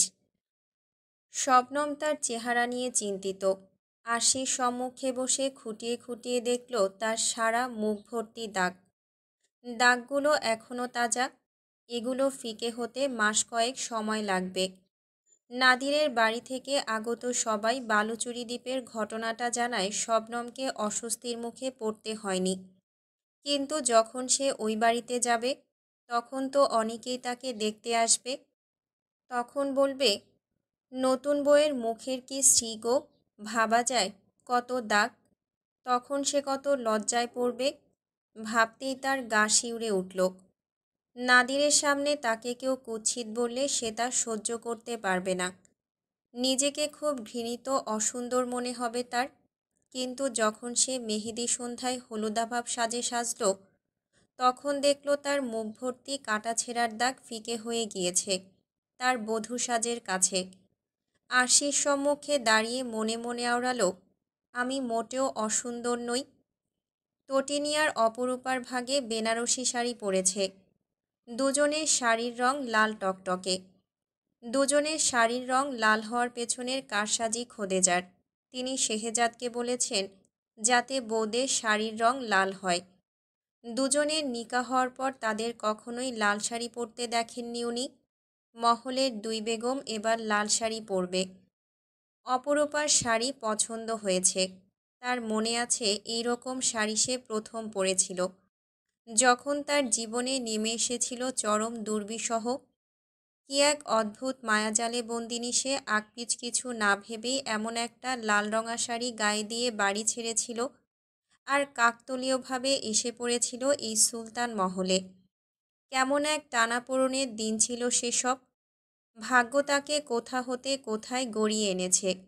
সেই কুহেলিকাবৃত দিনগুলোর কথা মনে পড়লেই তার বুক ডিপ ডিপ করতে থাকে, চোখ ঝাপসা হয়। ওই দেবদূতের মতো মানুষটা তার জীবনে না এলে কী হতো, সেই চরম দুর্দিনের কথাগুলো সে ভাবতে চায় না, স্মৃতিটুকুও রাখতে চায় না। যে মায়াজাল তাকে এই সুলতান মহলে নিয়ে এসেছিল, সেই মায়াজাল কাটিয়ে আছে সুলতান মহলের এক সুযোগ্য বেগম। কাটার আঘাতে ছিন্ন ভিন্ন তার আজ পুষ্পের বুকে বাস। আল্লাহ পাক তার জীবনে এমন একটা মানুষকে দিয়ে তার সমস্ত অপূর্ণতা ঘুচিয়ে দিয়েছেন, তার আর পিছু ফিরে তাকানোর প্রয়োজন পড়েনি কখনো। না কখনো মনে পড়েছে সেই সব দিনগুলোর কথা। এতটা সুখী সে আজ, দুঃখ তাকে ছুঁতেই পারে না। দুরু দুরু বুকে যে মানুষটার হাত ছে ধরেছিল সারা জীবন পথ চলবে বলে, যে মানুষটা তার জীবনের সমস্ত আধার দূর করে দিয়েছে, তাকে সম্মান দিয়েছে, শান্তি দিয়েছে, নিজেকে চিনতে শিখিয়েছে, সেই সূর্য মানবকে সে এখন নিজের চাইতেও বেশি ভালোবাসে, সম্মান করে, চোখ বুজে বিশ্বাস করে। আজ বলতে বাধা নেই উপরওয়ালা তার জন্য যে মানুষকে লিখে রেখেছিল, সেই মানুষটি তার জীবনের শ্রেষ্ঠ এবং সুন্দর মানব। সেই মানবকে ভালো না বাসতে পারাটাই হতো তার জীবনের সবচাইতে বড় ব্যর্থতা। কিন্তু সে আজ জয়ী। সে এক ন্যায়পরায়ণ সৎ বীর সম্রাটের প্রিয় বধূ, আর তার দুই সন্তানের মমতাময়ী মা। তার জীবনের কোনো অপূর্ণতার অবশিষ্ট নেই। সে আজ নির্দ্বিধায় নিঃসংকোচে নিজেকে সবচাইতে সুখী একজন মনে করতে পারে। শবনমের মেহেদি সন্ধ্যাটা বেশ ভালোভাবেই কেটে গেল। শেহজাদ সাফায় তার শেরহাম বিয়ের দিনের বন্দোবস্ত নিয়ে ব্যস্ত ছিল।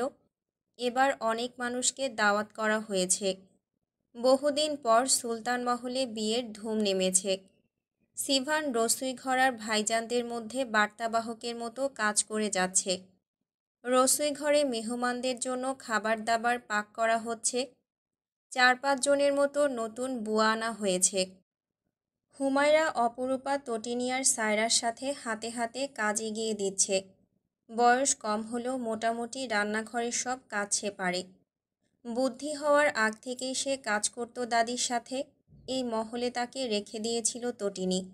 তার সন্তানকে শত্রুদের মুখ থেকে যে মেয়ে নিজের প্রাণ বাজি রেখে বাঁচিয়েছিল, সেই মেয়েকে সে নিজের কাছে রেখে বড় করবে বলে সিদ্ধান্ত নিয়েছিল। তার সমস্ত ভরণপোষণের দায়িত্ব শেরহাম নিয়েছিল। যদিও তারপরই হুমায়রাকে মহলের সকলেই সাদরে গ্রহণ করেছিল। শেহজাদ বলেছিল সে সিভানের বোনের মতো হয়ে থাকবে এই মহলে, কাজের মেয়ে হয়ে নয়। তাকে মহলের মেয়েদের মতো করে শিক্ষা দীক্ষা নিতে হবে, অস্ত্রচালনা শিখতে হবে। তার কোনো দিন কোনো কিছুর অভাব হবে না। হুমায়রাও অল্প দিনে মহলের সবাইকে আপন করে নিয়েছিল। বাচ্চাগুলো তার প্রাণ। বাচ্চাগুলো না থাকলে বোধহয় এই মহলটা তার কাছে অতটাও প্রিয় হয়ে উঠত না। সোহরাব, আলিজা আর শোয়েবের কাছে সে প্রিয় হুমা ফুপ্পি। তখন এই ঝগড়াটে সিভান সুলতানের খেলার সাথী হলেও এখন সে তার ছাত্রী। বছর দুয়েকের পার্থক্য থাকলেও তারা দুইজন বন্ধুর মতো। গদবাঁধা নিয়ম অনুযায়ী তাকে ছোট সাহেব ডাকতে শেখানো হলেও সিভান সেই সম্বোধনটি পছন্দ করে না। হুমায়রা তাই তাকে নাম ধরে ডাকে, নইলে সিভান উত্তর দেয় না। এলিজা শাড়ি পরার পর থেকেই কোলে কোলে চড়ে বেড়াচ্ছে, কারণ সে শাড়ি পরে হাঁটতে পারছে না। কিছুক্ষণ সিভানের কোলে, কিছুক্ষণ হুমায়রার কোলে, কিছুক্ষণ সাফায়েতের কোলে, নয়তো আয়শার কোলে চড়ে বেড়াচ্ছে। শেহজাদ মহলে আসার পরপরই সে শেহজাদের কোলে ঝাঁপ দিয়েছে। শেহজাদ তাকে উপরে তুলে বলল, ও বাবা, এটা কে রে? এটা কি আমার আম্মা? এলিজা খিক খিক করে হাসতে লাগল। শেহজাদ গালে, মুখে, কপালে অসংখ্য আদর করে বলল, আব্বার আজকে অনেক কাজ মা, তুমি হুমার কাছে থাকো, কেমন? হুমায়রার কোলে দিয়ে দিল তাকে। এলিজা হাত নেড়ে টাটা দিল। হুমায়রা গালে আদর করে বলল, পাকনি একটা। এলিজা কোল থেকে নামার পায়তারা করল। হুমায়রা তাকে নামিয়ে দিতেই সে হাঁটতে হাঁটতে হোঁচট খেল, আবারও দাঁড়ালো। এভাবে হাঁটতে হাঁটতে তটিনীর কক্ষের দিকে পা বাড়ালো। হুমায়রা তার পিছু যেতে যেতে বলল, তোমার কালু আব্বা নাই তো? এলিজা তার দিকে ফিরে আঙুল নেড়ে নেড়ে বলল, শুভ শুভ হুমা। শেহজাদ তার কক্ষের দিকে এগোলো। দেখল সোয়াইব হেঁটে হেঁটে আসছে, গায়ে চাদর জড়ানো। চাদরটা শেহজাদের, সেটি সোয়াইবের গায়ে জড়িয়েছে। অনেক বড় হওয়ার দরুন চাদরটি মেঝেতে গড়াচ্ছে। সোয়াইব সেটিকে গড়াতে গড়াতে হাঁটছে। শেহজাদের হাসি পেল। সোয়াইব তাকে দেখা মাত্রই দৌড়ে এলো। হোঁচট খেয়ে পড়ে যাবে তখনই শেহজাদ তাকে ধরে চাদরটা দিয়ে জড়িয়ে কোলে নিয়ে গালে আদর করে বলল, কি হচ্ছে এসব? সোয়াইব জবাব দিল, ফুসা মেয়ে কোথাও নাই। ফুসা মেয়েকে দিয়ে কি করবেন? আম্মা ডাকছে। আম্মা ডাকছে? সে তো হুমা ফুপির সাথে ঘুরছে। আপনি এই চাদর কেন নিয়েছেন? সোয়াইব লাজুক হাসল। শেহজাদ এসে তাকে কাঁধের একপাশে তুলে নিয়ে গেল কক্ষে। অপরূপাকে ডেকে বলল, রূপা, এটা কি? অপরূপা ফিরে চাইল, হেসে বলল, হ্যাঁ, আব্বার চাদর পরার বায়না ধরেছে তাই দিয়েছি।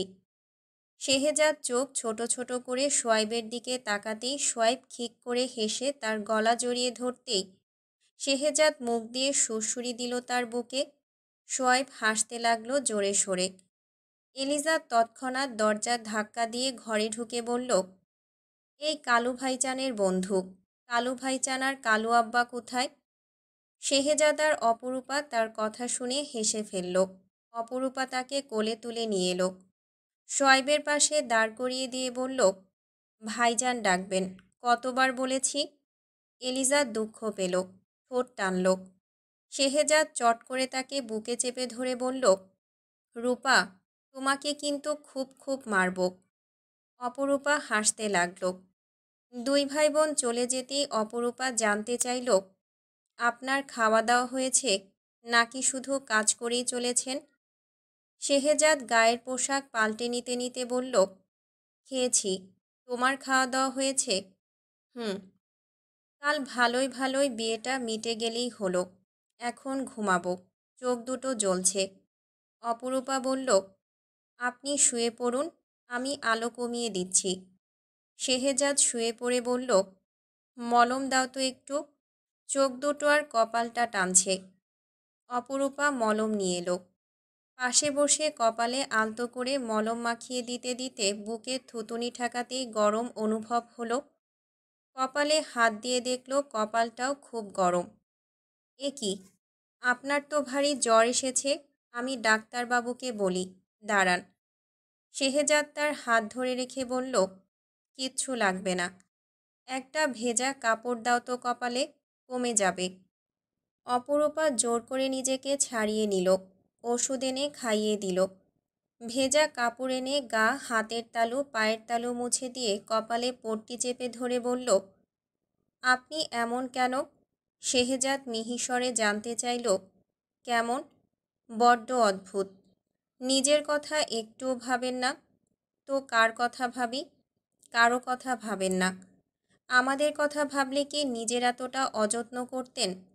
শেহজাদ বলল, জ্বর সবেমাত্র উঠেছে, আগে শুধু কপালটা টানছিল। আমি সত্যি তোমাদের কথা ভাবি না? ভাবেন না। শেহজাদ ঘুমো ঘুমো কণ্ঠে বলল, তুমি এত চিন্তিত হচ্ছ কেন? ভালো তো বাসো না। অপরূপার চোখ দুটো ছলছল করে উঠল। শেহজাদের চোখে ঘুম। অপরূপা তার কপালের পট্টি সরিয়ে কপালে, গালে, চোখের পাতায় ঠোঁট চেপে বলল, শুনছেন? বলো, আমি কি আপনাকে সত্যিই ভালোবাসি না? শেহজাদ মৃদু চোখ খোলা অবস্থায় জবাব দিল, সেটা আমি জানব কি করে? আপনি না আমাকে পড়তে জানেন, তাহলে এটা কি মিথ্যে বলতেন? তোমার মুখ থেকে শোনার জন্য যদি নিজেকে মিথ্যেবাদী প্রমাণ করতে হয় তাহলে তাই হোক। অপরূপা চোখ দুটো এবার কানায় কানায় ভরিয়ে ফেলল। শেহজাদের মুখের দুই পাশে হাত রেখে বলল, আমার কথা শুনছেন? হুম। অপরূপা কথা বলতে পারছে না, তার কণ্ঠ থেকে আওয়াজ বেরোচ্ছে না। সে কপালটা শেহজাদের বুকে ঠেকিয়ে নীরবে চোখের জল বিসর্জন দিল। মাথা তুলে কান্না দমিয়ে সে বলে ফেলল, আমি আপনাকে কতটা ভালোবাসি কি করে বোঝাই? কিভাবে বললে আপনি আর কখনো আমাকে প্রশ্নবিদ্ধ করবেন না? কথাটা শেষ করে ঝাপসা চোখ দুটো মুছতেই সে দেখতে পেল শেহজাদ ঘুমিয়ে পড়েছে। ফুপিয়ে উঠে শেহজাদের পোশাক খামচে ধরে বলল, আপনি সব বুঝতে পারেন, এটা বোঝেন না কেন? বলেই পুনরায় কপালটা বুকে ঠেকালো। তারপর আচমকা মাথা তুলতেই দেখতে পেল শেহজাদের চোখ দুটো খোলা। চালাকি ধরতে পেরে রেগেমেগে হাত ছুটতেই শেহজাদ হাত দুটো ধরে ফেলল। হেসে উঠল অপরূপার রাগ দেখে। তার বুকের নিচে চাপা দিয়ে কপালে, গালে অজস্র চুম্বন করে বলল, তোমার বিলম্বিত ভালোবাসা কবুল, কবুল, কবুল। অপরূপা হাত বাড়িয়ে তার বুক জড়িয়ে ধরে শেষ কান্নায় বুক ভিজিয়ে তুলল ক্রমশ। হাঁটতে হাঁটতে এলিজার শাড়ি প্রায় খুলে গিয়েছে। সে শাড়িটা কোনো মতে জড়িয়ে ধরে মন খারাপ করে হেঁটে চলে আসছিল। শেরহামকে দেখা মাত্রই খুশি হয়ে চিৎকার দিয়ে ছুটে আসতেই মুখ থুবড়ে পড়ে গেল। শেরহাম ছুটে এসে তাকে দাঁড় করিয়ে দিয়ে বলল, কেঁদো না। এলিজার ঠোঁট টানল, কেঁদে বলল, চারি কুনে গেছে। শেরহাম গালে আদর করে শাড়িটা কোনো মতে পেঁচিয়ে দিয়ে ঘোমটা পরিয়ে কোলে তুলে নিয়ে বলল, বউ। এলিজা কান্না চেপে বলল, দেরি করছো কেন? শেরহাম অপরাধীর ভঙ্গিতে বলল, আর দেরি করব না। এলিজা আঙুল নেড়ে বলল, আর দেরি করলে তোমাকে আমার আব্বা থাস থাস মারবে। শেরহাম হো হো করে হেসে উঠে তার পেটে সুরসুরি দিয়ে বলল, হ্যাঁ হ্যাঁ, তোর বাপ সবাইকে খালি মারে। এলিজাও তার তালে তালে হাসতে লাগল। শবনমের ঘুম ভাঙতে দেরি হয়েছে। চোখ মেলার সাথে সাথেই দেখতে পেল তার আশেপাশে এখনও আয়শা আর হুমায়রা ঘুম। হুমায়রার পাশে বসে এলিজা বক বক করছে। গাঁদা ফুলের মালা পরা তার হাতে, সেটা নেড়েচেড়ে বক বক করে যাচ্ছে। শবনম চোখ ডলে জিজ্ঞেস করল, মা কি করে? এলিজা তার দিকে ফিরে চাইল, হাত নেড়েচেড়ে দেখিয়ে বলল, ইতা। শবনম হাত বাড়িয়ে ডাকল, ফুপির কোলে আসো তো। এলিজা চলে এলো। শবনমের কোলে বসতেই শবনম তাকে জড়িয়ে ধরে গালে, কপালে আদর দিয়ে বলল, ভাইজানদের ডেকে আনুন তো। যান। আচ্ছা, তাতা শবনম ফুপ্পি। দৌড়ে দৌড়ে চলে গেল সে। শবনমের বুক ভার। এদের ছেড়ে সে কীভাবে থাকবে? সোয়াইব আর সোহরাব খেলছিল। এলিজা সোহরাবের পেছনে গিয়ে বলল, এই কালু ভাইজান, আসো আমার সাথে। এই ভাইয়া, আমার সাথে চলো। সোহরাব সোয়াইবের দিকে তাকালো, দুই পাশে মাথা নেড়ে জানালো সে যাবে না। সোয়াইব বলল, আমরা যাব না। এলিজা কান্না চোখে চেয়ে থাকলো। চলে যাওয়ার সময় হোঁচট খেয়ে মুখ থুবড়ে পড়ে হাউমাউ করে কেঁদে দিল। সোয়াইব আর সোহরাব ছুটে এলো। দুই ভাই তাকে টেনে তুলল। সোহরাব বলল, তুমি বৃথা পাইছো? সোয়াইব মুখে দুই হাত বুলিয়ে দিয়ে বলল, কানিও না, কি মন? এলিজা পিটপিট করে চেয়ে হাতের তালু দ্বারা গাল মুছে সোহরাবের মুখের দিকে ঝুঁকে বলল, তুমি আমার সাথে কথা বলছো? আর লাগ করবে না কালু ভাইজান? সোহরাব চুপ করে রইল। শোয়েব বলল, তুমি ফুসা, কালু ভাইজান ডাকছো কেন আবাল? তোমার সাথে কথা বলবে না ভাইজান। এলিজা ভয়ঙ্কর রেগে গেল। দুই হাতে দুই ভাইকে ঠাস ঠাস মেরে ধাক্কা দিয়ে ফেলে দৌড়ে দৌড়ে চলে এলো শবনমের কক্ষে। আয়শার হুমায়রার মাঝখানে কাঁথার মধ্যে ঢুকে চুপটি করে ঘুমের ভান ধরে পড়ে রইল। বিড়বিড় করল, কালু ভাইজান ফুসা, কালু ভাইজানের বন্ধু ফুসা। আয়শা তাকে বুকে টেনে নিয়ে ভাবল, ও মা, পাখি আজ তাড়াতাড়ি উঠল না কেন ঘুম থেকে? অন্যদিন তো ভোরের কাক ডাকার আগেই সে উঠে যায়। মহল প্রাঙ্গণে খাওয়া দাওয়া চলছে। শবনমের সাজগোজ এখনও চলছে। তার পাশাপাশি সবাই সাজগোজ করছে। তার মধ্যেই খবর এলো বরযাত্রী জাহাজ ঘাটে এসে পৌঁছে গেছে। কাজীও হাজির। শবনমের সাজ সম্পন্ন করার তাড়া দিল শেরহাম। তটিনী সাজঘরের ভেতর হতে জবাব দিল, হয়ে গেছে। শেরহাম বলল, সোহরাবকে কাপড় চোপড় পরিয়ে দিসনি কেন? তোর বিয়ে যে তুই সকাল থেকে সেজে চলেছিস। তটিনী বের হয়ে এলো। শেরহামের চোখাচোখি হওয়ার সাথে সাথে মুখ মুচড়ে দিয়ে বলল, ফকিন্নির মতো ঘুরে বেড়াচ্ছি এখনও, শুধু বড় বড় কথা। আমাকে ছাড়া তো কিছুই পারো না। 10টা তো না, একটা মাত্র ছেলে, সেটাকে কাপড় চোপড় পরিয়ে দিতেও পারছে না, ঢং। বলেই হনহনিয়ে কক্ষের দিকে এগোলো। শেরহাম তার পেছন পেছন গেল। সোহরাব উদম গায়ে দাঁড়িয়ে রয়েছে এখনও।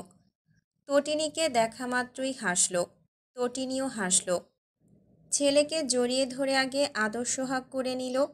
তারপর তার নতুন পাঞ্জাবি পায়জামা পরিয়ে দিয়ে আতর মেখে দিল। যাও, ভাইয়ের কাছে যাও। সোহরাব শেরহামের সাথে গলাগলি করে চলে গেল। তটিনী শেরহামের পাঞ্জাবি পায়জামা বের করে দিয়ে বলল, তোমাকেও কি পরিয়ে দিতে হবে? শেরহাম বলল, যা, দূর হ। তটিনী জিভ দেখিয়ে বের হয়ে গেল। সে গোসলখানায় ঢুকেছে সবে। তার মধ্যে শেরহামের ডাকাডাকি। তাড়াহুড়ো করে গোসল শেষ করে এসে বলল, সমস্যা কি? আমার আতরটা কোথায়? খুঁজে পাচ্ছি না। বরযাত্রী এসে পড়বে এখনই। তটিনী আতর খুঁজে দিল। চোখে কি হাত রেখে ঘোরো? শেরহাম আতরটা নিতে চাইল। তটিনী না দিয়ে বলল, কান ধরো, আমাকে অনেক গালাগালি করেছ। টনির বাচ্চা, রাগাবি না বলছি, তাড়াতাড়ি দে। কানে ধর শেরহামের বাচ্চা। শেরহাম হাঁ করে চেয়ে রইল। তটিনী তাকে পিছু করে দাঁড়িয়ে চুল থেকে গামছা ছাড়িয়ে চুল ঝাড়ল। ইচ্ছে করেই এমনভাবে চুলগুলোকে পেছনে নিয়ে গেল যাতে শেরহামের মুখে পানির ছিটা পড়ে। শেরহাম তার বাহু চেপে ধরে বলল, এক চড় মেরে দাঁত সব কয়টা ফেলে দেব। আতরটা দে।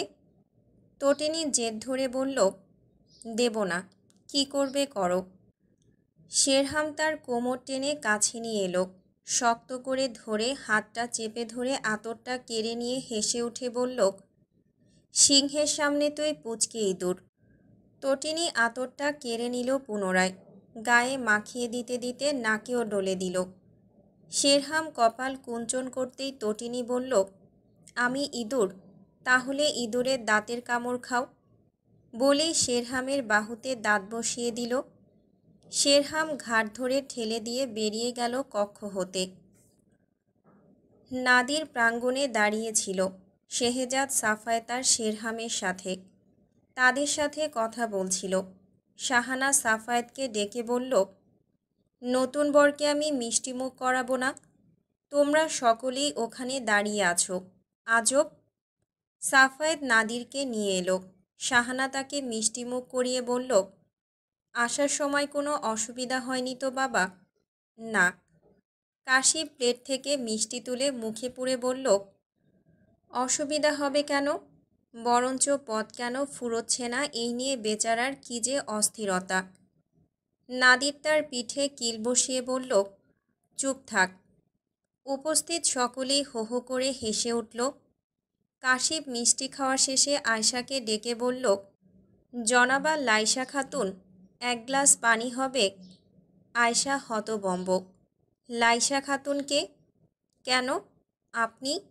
আমার নাম আয়শা। আচ্ছা, আয়শা খাতুন, এক গ্লাস পানি দিয়ে এই অধমের প্রাণ বাঁচান। আয়শা রেগে বলল, আমার নাম আয়শা মাহমুদা, খাতুন নয়। আগে পানি খাওয়ান, তারপর শেখাবেন খাতুন নাকি ফাতুন। আয়শা হনহনিয়ে চলে গেল। হুমায়রা পানি নিয়ে এলো। কাশিফ তাকে মজা করে বলল, তোমার নাম কি? তুমি কয় নাম্বার বোন? হুমায়রা বলল, আমি তো আয়শা বুবুর ছোট। তার মানে আয়শা খাতুনের বোন লাইসা খাতুন। হুমায়রা ফিক করে হেসে উঠে বলল, আমি হুমায়রা, লাইসা খাতুন নই। কাশিফ হেসে উঠে তার মাথা নেড়ে দিয়ে বলল, পানির জন্য ধন্যবাদ পুচকি। পর্দার এপাশ ওপাশে বরকনে বসা কাজী বিয়ে পড়ানো শুরু করেছেন। শবনমের পাশে তটিনী অপরূপার সায়রা বসেছে। বরের পাশে বরের মামারা আর কনের বাবা মামারা বসা। পেছনে শেহজাদ শেরহাম সাফায়েত বসেছে। কাজী সাহেব বিবাহের খুতবা পাঠ শেষে ইজাব পেশ করে নাদিরের উদ্দেশ্যে বললেন, সোলেমান মাহমুদের সুকন্যা শবনম মাহমুদাকে 101 পয়সা মোহরানায় আপনার কাছে বিবাহ দিলাম। আপনি বলুন কবুল। শবনমের বুকটা ধুকপুক করছে। বর এসেছে সে শুনেছে, কিন্তু এখন অবধি চোখের দেখায় বরবেশে নাদির মেহমাদকে সে দেখেনি। সত্যিই কি সেই মানুষটার সাথে তার নিকাহ হচ্ছে? সেই মানুষটা যার মৃত্যুর খবর শোনার পর ছটফট করতে করতে তার অগণিত নির্ঘুম রাত কেটেছে। কি এক অবিমিশ্রিত যন্ত্রণা! কোনো নাম নেই, কারণ নেই। নিজেও নিজেকে বুঝ দিতে পারছিল না তখন।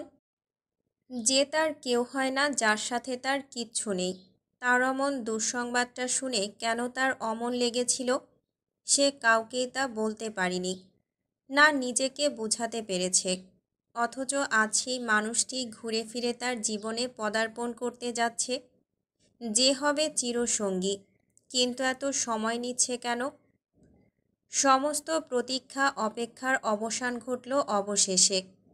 শবনম গম্ভীর কণ্ঠে শুনতে পেল, কবুল, কবুল, কবুল। কাজী হাসি মুখে তাকে বললেন, কন্যা, আপনিও বলুন কবুল। অপরূপার তটিনী তার কাঁধে হাত রেখে ভরসা জুগিয়ে বলল, কবুল বলো। শবনম তাদের দিকে তাকিয়ে রইল। তটিনী বলল, এমন সুন্দর সময়, সুন্দর মুহূর্ত সবার জীবনে আসে না। আমার জীবনে আসেনি। তুমি ভাগ্যবতী, বলো।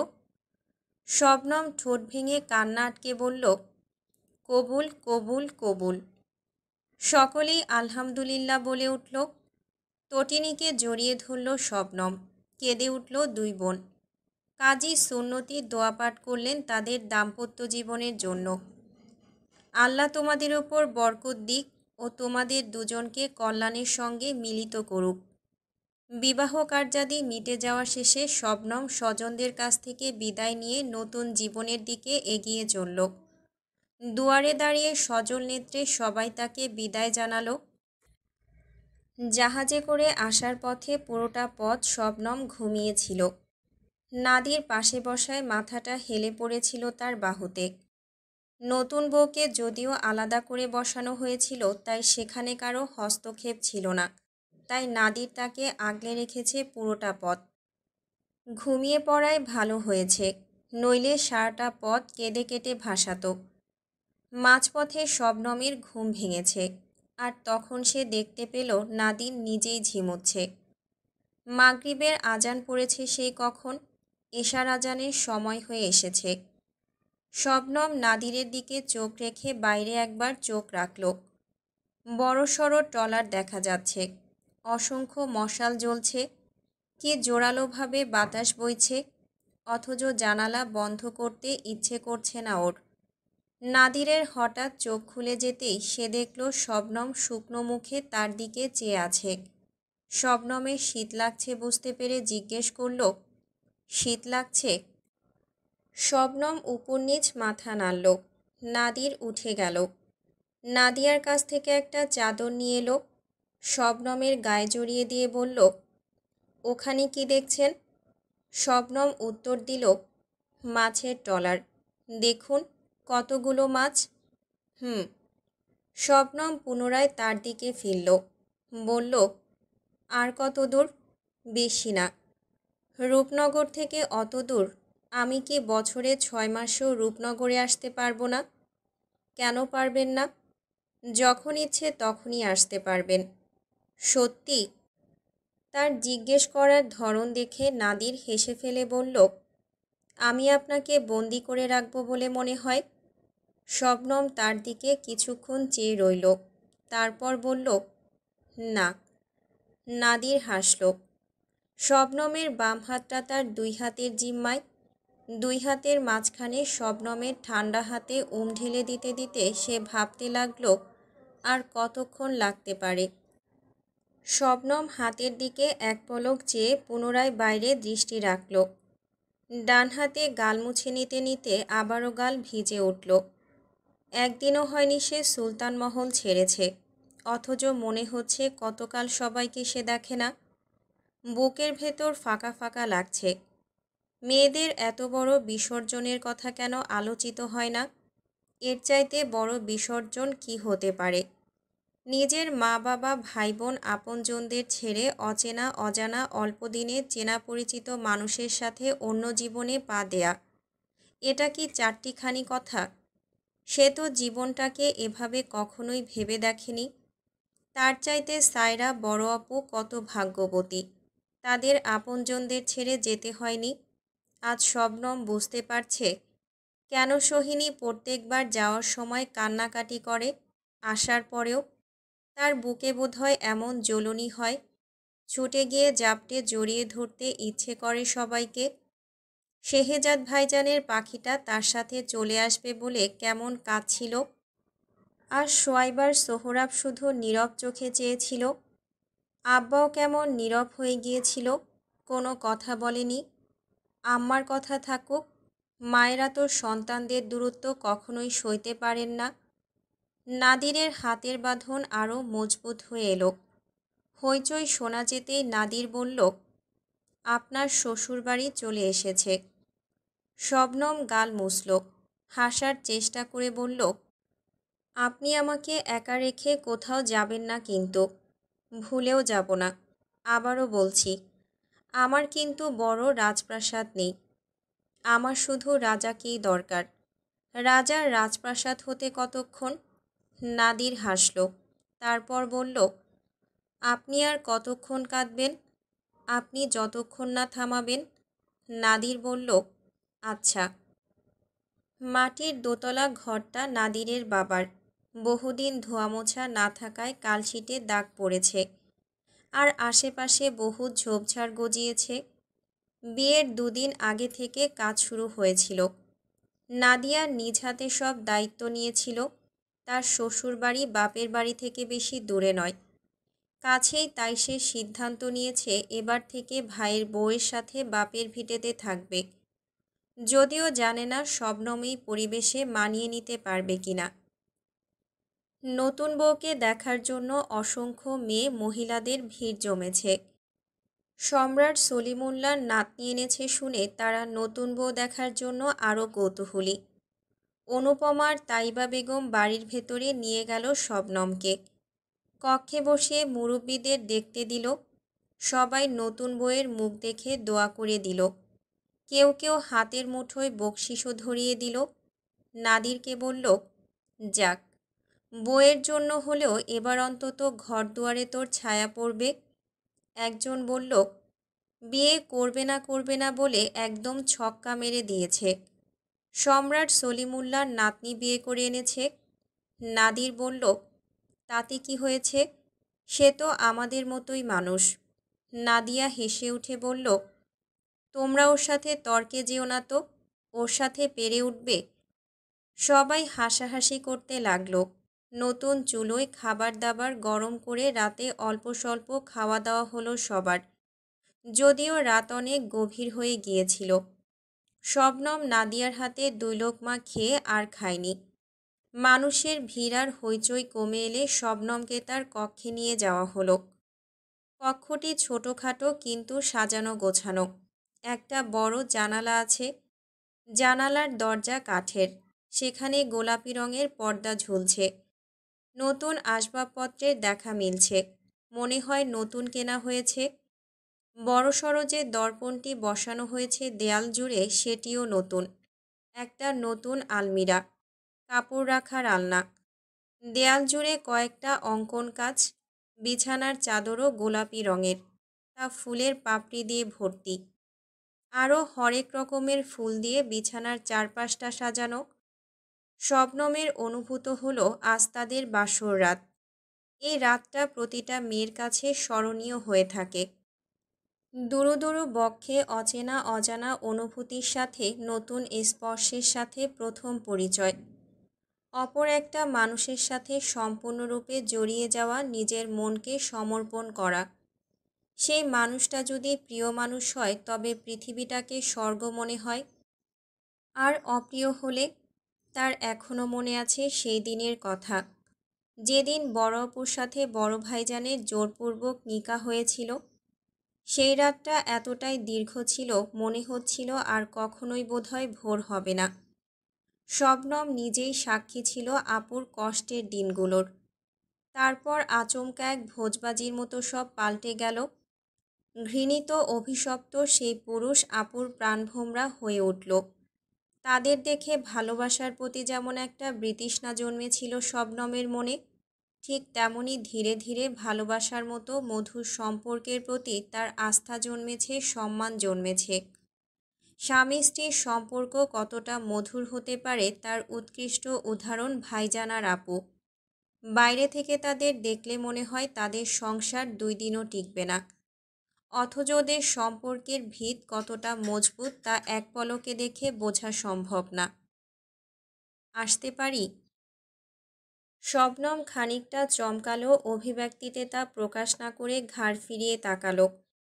নাদিরকে দেখা মাত্রই মৃদু হেসে বলল, ঘরটা আমার হয়ে গেছে। ইতিমধ্যে কোনো সন্দেহ আছে? যা ছিল তাও দূর হয়ে গিয়েছে। নাদির ভ্রু চেয়ে বলল, বেশ ভালো। আপনি কি এই শাড়ি নিয়ে রাতটা পার করবেন? মোটেও না, আপনার জন্যই তো বসেছিলাম। ওনারা বলছিল বধূ সাজে বউকে একা মন ভরে দেখা লাগে। নাদিরের ভ্রু দ্বিগুণ কুঞ্চিত হলো, চোখ দুটো সরু করে বলল, কিন্তু আপনাকে তো আমি চিনতেই পারছি না। কে এই মেয়ে? শবনম তো এরকম না। শবনম বলল, যা, আপনি ভীষণ পাজি। নাদির হেসে উঠে বলল, ওই শাড়িটা পরে নিন, আমি আসছি। শবনম মাথা নাড়ল। শাড়িটা পাল্টে নিয়ে মুখ হাত ধুয়ে নিতেই নিজেকে অনেকটা হালকা লাগলো। চুলগুলো ছেড়ে দিয়ে আঁচড়ে নিল হালকা করে। দর্পণের সামনে দাঁড়িয়ে গামছা দিয়ে নিজেকে দেখে ভারী একটা নিঃশ্বাস ফেলল। কক্ষে নাদিরের প্রবেশ দেখে এবার ভারী অস্বস্তি লাগতে শুরু করল। কিভাবে সহজ হবে সে? এমন তো আগে কখনো লাগেনি। সে ফিরে তাকালো না। নাদির পেছনে এসে দাঁড়িয়ে বলল, শাড়িটায় আপনাকে মানিয়েছে। প্রশংসা শুনে লাজে লাল হওয়া শবনমকে অবাক করে দিয়ে নাদির বলে উঠল, পছন্দ তো আমার। শবনমের কানটা আবারও গরম হয়ে এলো। আয়নায় তাকাতে এসে পুনরায় লজ্জা পেল, কারণ নাদির এতক্ষণ আয়নায় তাকে দেখে কথাগুলো বলছিল। ছি, কি লজ্জা! শবনম আঁচল তুলে মাথা ঢাকবে তাও পারছে না। ঘরের এক কোণে লণ্ঠন জ্বলছে।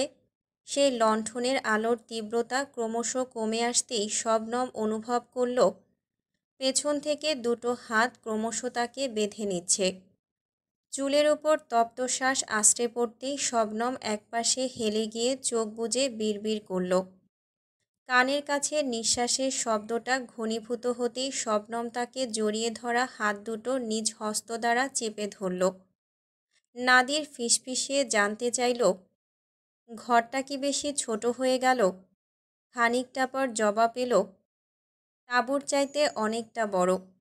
তাঁবুতে রাখলে আপত্তি থাকতো না। একটুও না।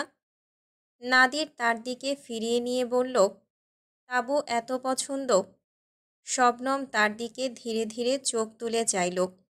খুব। আর আমি? শবনম কপাল কুঞ্চন করে তাকে সরিয়ে পালাতে যাবে, ঠিক তখনই নাদিরের দুই বাহুর মধ্যে ফের বন্দি হলো সে। বুক থেকে মুখ তুলে বলল, আগে বলুন আমি কে? আমি কে হই আপনার? নাদির গর্ব করে বলল, আমার ঘরওয়ালি। শবনমের চোখ দুটো উজ্জ্বল হয়ে উঠল তখনই। অদ্ভুত একটা আনন্দে বুকের ভেতরটা ক্রমশই লাফিয়ে চলেছে। তারপর চোখ দুটো বুজে এলো তার। কপাল হতে গড়াতে থাকা কয়েকটা উষ্ণ চুম্বনের প্রলেপ ছড়িয়ে পড়ল তার সমস্ত শিরা উপশিরায়। বাকি অর্ধরাত্রি জুড়ে সে তার প্রিয় মানুষটিকে স্বামীরূপে অনুভব করেছে। আচ্ছা, আমি কি কাজগুলো করব না? তুই একটু গিয়ে মানা কর না ভাই। নতুন বউ কাজ করছে, ব্যাপারটা কেমন না? নাদির কক্ষের দিকে চলে এলো। দেখল কোমরে শাড়ির আঁচল গুজে শবনম খাটের তলা থেকে শুরু করে সারা ঘরে ছড়িয়ে ছিটিয়ে থাকা ফুলের পাপড়িগুলো এক এক করে কুড়িয়ে নিয়ে ঘরটা ঝাড়ু দিচ্ছে। নাদির দরজার পাশে এসে দাঁড়াতেই শবনম বলল, এসব উনি পরিষ্কার করলে আমার বুঝি লজ্জা করবে না? লজ্জার কি আছে? আপনার না থাকতে পারে, আমার আছে। ধুলোবালিগুলো এক জায়গায় করে শবনম হাত ঝাড়ল। নাদির এসে পেছন থেকে তার কোমর জড়িয়ে ধরে খানিকটা উঁচুতে তুলে বলল, আমি আজই বেরোচ্ছি, সন্ধ্যায় ফিরব। শবনম নিজেকে ছাড়িয়ে নিয়ে বলল, আমিও যাব। নাদির হেসে বলল, ঘুরতে যাচ্ছি না, কাজে যাচ্ছি। ঘুরতে গেলে আপনাকে নিয়ে যাব। কবে ঘুরতে যাব? শীঘ্রই। আবার কোনো দ্বীপে, যেখানে খোলা আকাশ থাকবে। সোলেমান মাহমুদ নিজ হাতে সোহরাবকে খাইয়ে দিচ্ছেন। সোহরাবও ভীষণ খুশি। নানা ভাইয়ের সাথে রাজ্যের গল্প জুড়ে দিয়েছে সে। তার আব্বার গল্প, আম্মার গল্প, ভাইয়ের গল্প। তার গল্পে শেষ নেই। তটিনী শেরতাজ সাহেবকে খাবার বেড়ে দিতে দিতে আর চোখে নানা নাতির কাণ্ড দেখছে। ভিজে ওঠা চোখ আড়ালে মুছে নিল সে। শেরতাজ সাহেব জানতে চাইলেন, শেরহা মাছ খাবে না? ওর জন্য খাবার ঢেকে রাখবো কক্ষে। কখন ফিরবে জানি না। আজ নাকি ঘাটে মালবাহী জাহাজ এসেছে, সময় লাগবে। ও। সোহরাব খেয়ে নানাজানের কোল থেকে নেমে এলো। শবনম এসে তাকে কোলে তুলে নিয়ে বলল, চলো চলো, আমার আব্বার মুখ মুছে দিই। খাওয়া হয়েছে? হুম। মজা করে খেয়েছ? হুম। ওলে আমার সোনা, খালামণির সাথে আঙুর খাবে চলো। সোহরাবকে নিয়ে চলে গেল সে। তটিনী সোলেমান মাহমুদকে বললেন, আব্বা, আর দুটো ভাত দিই। এই মাংস ভুনাটা খেয়ে দেখুন, এটা মজা হয়েছে।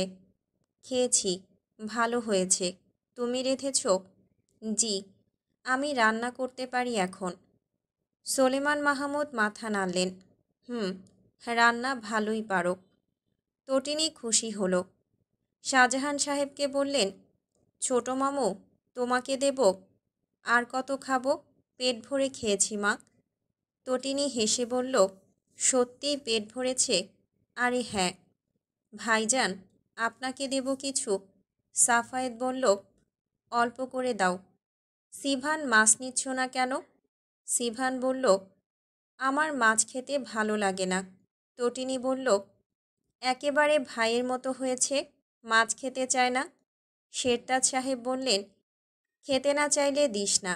ও ছোট থেকেই মাছ খেতে পছন্দ করতো না। জোরাজুরি করলে খেত, কিন্তু পছন্দ করতো না।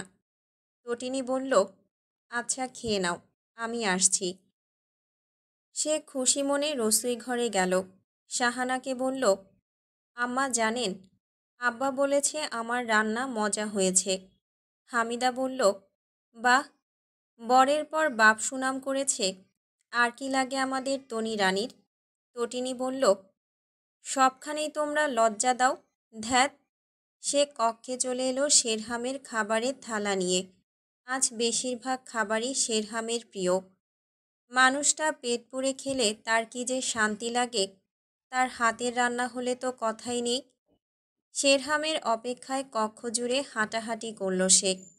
বের হয়ে সোহরাবের খোঁজে গেল। সে শবনমের পাশে ঘুম। শবনম তাকে জড়িয়ে ধরে ঘুমাচ্ছে। তটিনী হাঁটতে হাঁটতে অতিথি কক্ষে চলে এলো। লালটুকে বলল, তুমি চলে এসেছো, ও কখন আসবে? এত রাত অবধি কিসের কাজ? চলে আসতাছে বেগম, কাজ শেষ। আমি গোসলে যাইতাছি। আচ্ছা, গোসল করে খেয়ে দিয়ে নাও। শেরহাম চলে আসছে শুনে তটিনী কক্ষে ফিরে এলো। গামছা, পোশাক, পায়জামা এক জায়গায় রাখল। পোশাকগুলো নেওয়ার সময় হঠাৎ তার হাতে পড়ল লাল শাড়িটা। শবনমের বিয়ের দিন সেটি তার পরা হয়নি। একটা আরামদায়ক পোশাক পরেছিল। সে ভালো করে হাঁটতে পারবে না শাড়ি পরে, তাই এত সুন্দর শাড়ি না পরতে পারায় তার আফসোস হলো। লাল শাড়ি নিশ্চয়ই নতুন বউয়ের পরতে ভালো লাগে। শবনমকে দিয়ে দেবে সে। তার অনেক শাড়ি, কিন্তু সে শাড়ি পরে না। ভালো করে হাঁটতে না পারলে ওসব পোশাক পরে কোনো লাভ আছে? সে শাড়িটা বিছানার উপর রেখে দিল। শেরহাম চলে এসেছে ইতিমধ্যে। দরজা ঠেলে ঢুকে পাঞ্জাবির বোতাম খুলতে খুলতে বলল, সোহরাব কোথায়? খেয়ে দিয়ে ঘুম। একটা চকচকে ভেলভেট ধরনের মোড়ক সে রেখে দিল টেবিলে। তটিনী সেদিকে চেয়ে তার বোতাম খুলতে সাহায্য করে বলল, ওটা কি? শেরহাম তার চোখের দিকে তাকিয়ে বলল, পরে দেখে নিস। তোর চোখ ফুলেছে কেন? এমনি, খুশির চোটে বেশি কেঁদে ফেলেছি। শেরহাম ভ্রুকুচকে চেয়ে রইল। তটিনী বলল, আরে তেমন কিছু না, যাও গোসল সেরে এসো, আমি খাবার দিচ্ছি। শেরহাম সন্দিহান চোখে চেয়ে গোসল সারতে চলে গেল। তটিনী বিছানা ঝেড়ে ঝুড়ে শাড়িটা ভাঁজ করে রেখে দেওয়ার জন্য হাতে নিয়ে যাওয়ার সময় আরশির সম্মুখে থমকে দাঁড়ালো। আয়নায় ভাবুক হয়ে চেয়ে রইল কিছুক্ষণ। শাড়িটা গায়ে জড়িয়ে এপাশ ওপাশ করে নিজেকে দেখতে লাগলো খুঁটিয়ে খুঁটিয়ে। তারপর ভাবনায় বুঁদ হয়ে গেল সে। ভাবতে লাগলো শুরু থেকে শেষ পর্যন্ত, যেখানে শেষ থেকেই তাদের প্রণয়ের শুরু হয়েছে। কখনো দুঃস্বপ্নেও সে ভাবেনি এই মানুষটার ঘর সংসার করবে সে। ভাগ্যের কি লীলা খেলা! বউ হয়েছে, সংসার করছে ঠিকই, কিন্তু আফসোস একটাই, তার বউ সাজা হয়নি কভু। ওই একটা অপূর্ণতায় রয়ে গেছে তার জীবনে। ছোট, অথচ ভাবতে গেলে দীর্ঘশ্বাসটির ওজন ভার। এই আফসোসটিও সে রাখতে চায় না তার জীবনে। সে সম্পূর্ণ সুখী হয়ে বাঁচতে চায়। তার জীবনে কোনো আফসোসকে সে ঠাঁই পেতে দেবে না। দপদপ পায়ের শব্দ শোনা যাওয়ায় তার ধ্যান ভাঙল। দ্রুত চোখ মুছে শাড়িটা লুকিয়ে নিল সে। শেরহাম ভেজা গামছাটা তাকে দিয়ে খেতে বসল। তুই খেয়েছিস? তটিনী খেয়েছে, কিন্তু তারপরও গামছাটা রশিতে বিলিয়ে দিতে দিতে মজা করে বলল, তোমার হাতে খাবো বলে খাইনি। তোর ঢঙে শেষ নেই। এদিকে আয়, 100 বার ঢং দেখাবো। আমার ঢং সইতে না পারলে নিকা করেছো কেন? করেছো তো ওই রকমভাবে জোর জবরদস্তি করে। যাব না ওদিকে। শেরহাম খেতে খেতে থমকালো। তটিনীর তখনই মনে হলো সে ভুল কিছু বলে ফেলেছে। তখনই জিভে কামড় দিয়ে শেরহামের পেছনে গিয়ে কাঁধে থুতুনি ঠেকিয়ে বলল, আচ্ছা আচ্ছা, এমনটা আর বলবো না। খেয়ে নাও। আমি খাবো না, খেয়েছি আগে। শেরহাম ঘাড় ঝাঁকুনি দিয়ে খেতে খেতে বলল, সোহরাবকে নিয়ে আয়। তটিনী পেছনে দাঁড়িয়ে তার গলা জড়িয়ে ধরে গালে গাল ঘষে বলল, ও শবনমের সাথে ঘুমোচ্ছে, ওরা দেবে না। তুমি খেয়ে নাও, আমি রসোই ঘরে যাচ্ছি। শেরহামের খাওয়া শেষ। সে খেয়ে দিয়ে অতিথিশালায় চলে গেল। তারপর তটিনী কক্ষে আসা মাত্রই তাকে চলে যেতে দেখল। জানতে চাইল, আবার কোথায় যাচ্ছ? কাজ আছে।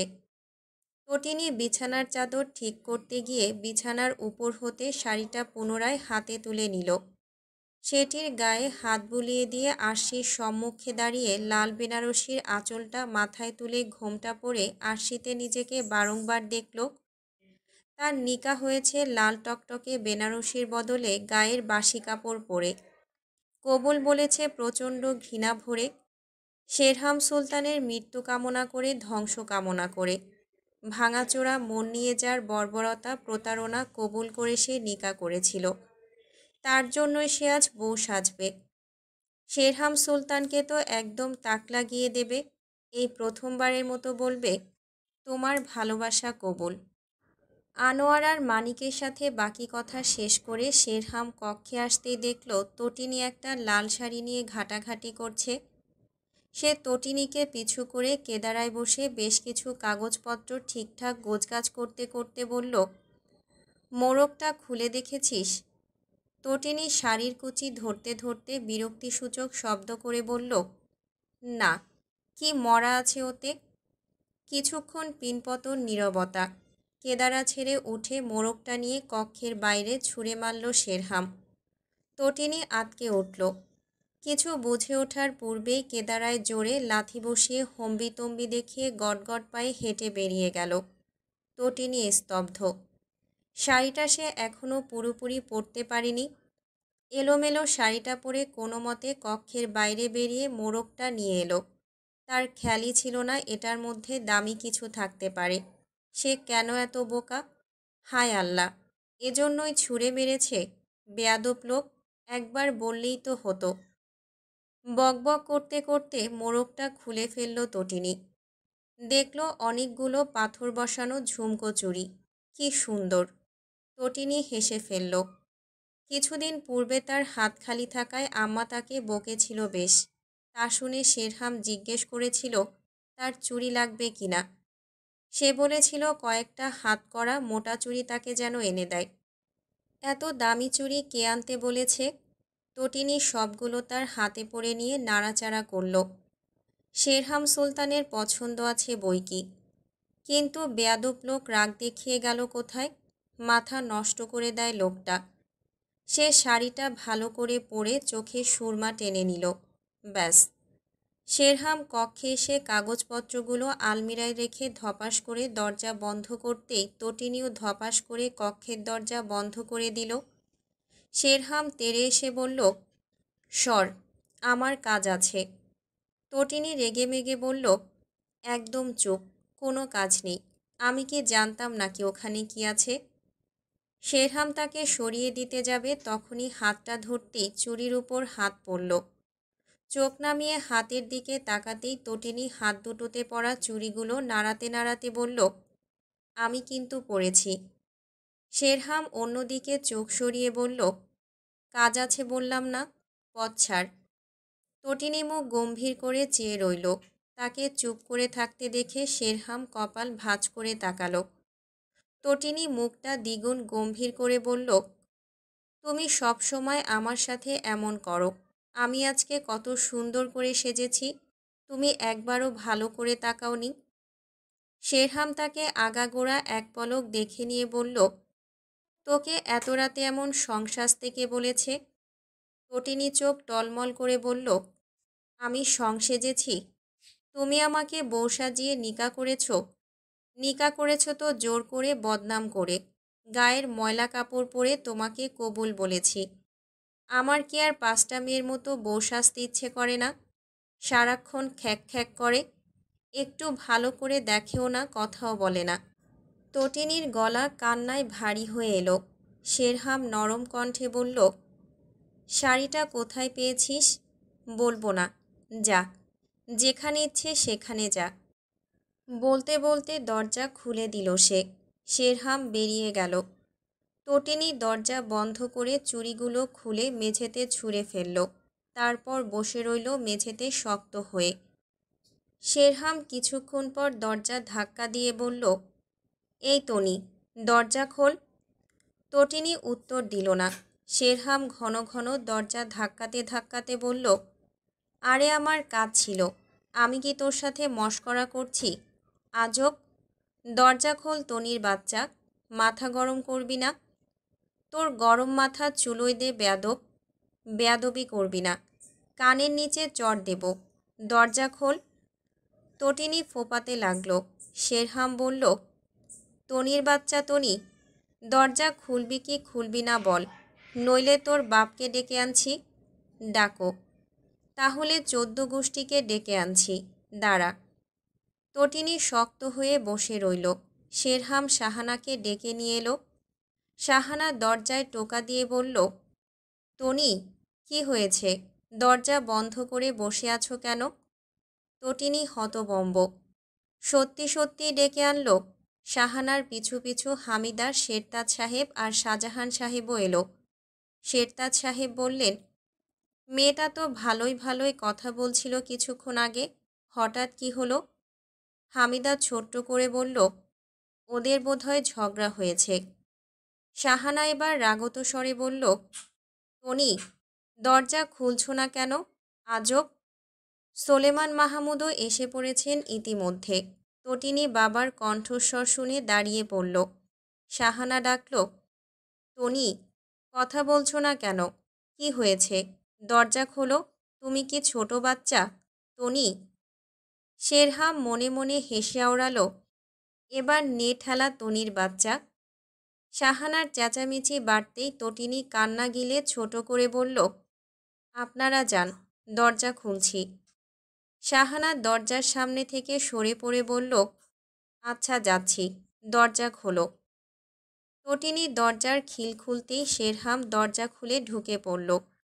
শাহানা দুই পাশে মাথা দুলিয়ে বলল, আমাকে জ্বালিয়ে মারছে এখনো। শেরহাম দরজা বন্ধ করতেই তটিনী মেঝে থেকে একটা চুড়ি তুলে নিয়ে ছুঁড়ে মারতেই সেটি দেয়ালে বাড়ি খেয়ে শব্দ হতেই শাহানাসহ সকলেই থমকে গিয়ে দরজার সামনে এসে দাঁড়ালো। কি শুরু করেছো তোমরা? টনি, হচ্ছেটা কি? শেরহাম চুড়িগুলো সব কুড়িয়ে নিল। তটিনী বসা থেকে উঠে পড়ে কিছু বলতে যাবে তখনই শেরহাম তটিনীর গাল চেপে ধরে বলল, কিছু হয়নি, তোমরা যেতে পারো, সব ঠিক আছে। তটিনী ধস্তাধস্তি করতে করতে একসময় শান্ত হয়ে এলো। যখন শেরহাম তাকে শক্ত করে জড়িয়ে গালের ঠোঁট চেপে ধরল। তটিনী তার পিঠে ধূপধাপ দিয়ে ছাড়ল। তারপরও শেরহাম তার হাতে চুড়িগুলো পরিয়ে দিতে দিতে বলল, সুরমা চোখের নিচ থেকে নেমে, তোকে ভূতের মতো লাগছে টনির বাচ্চা।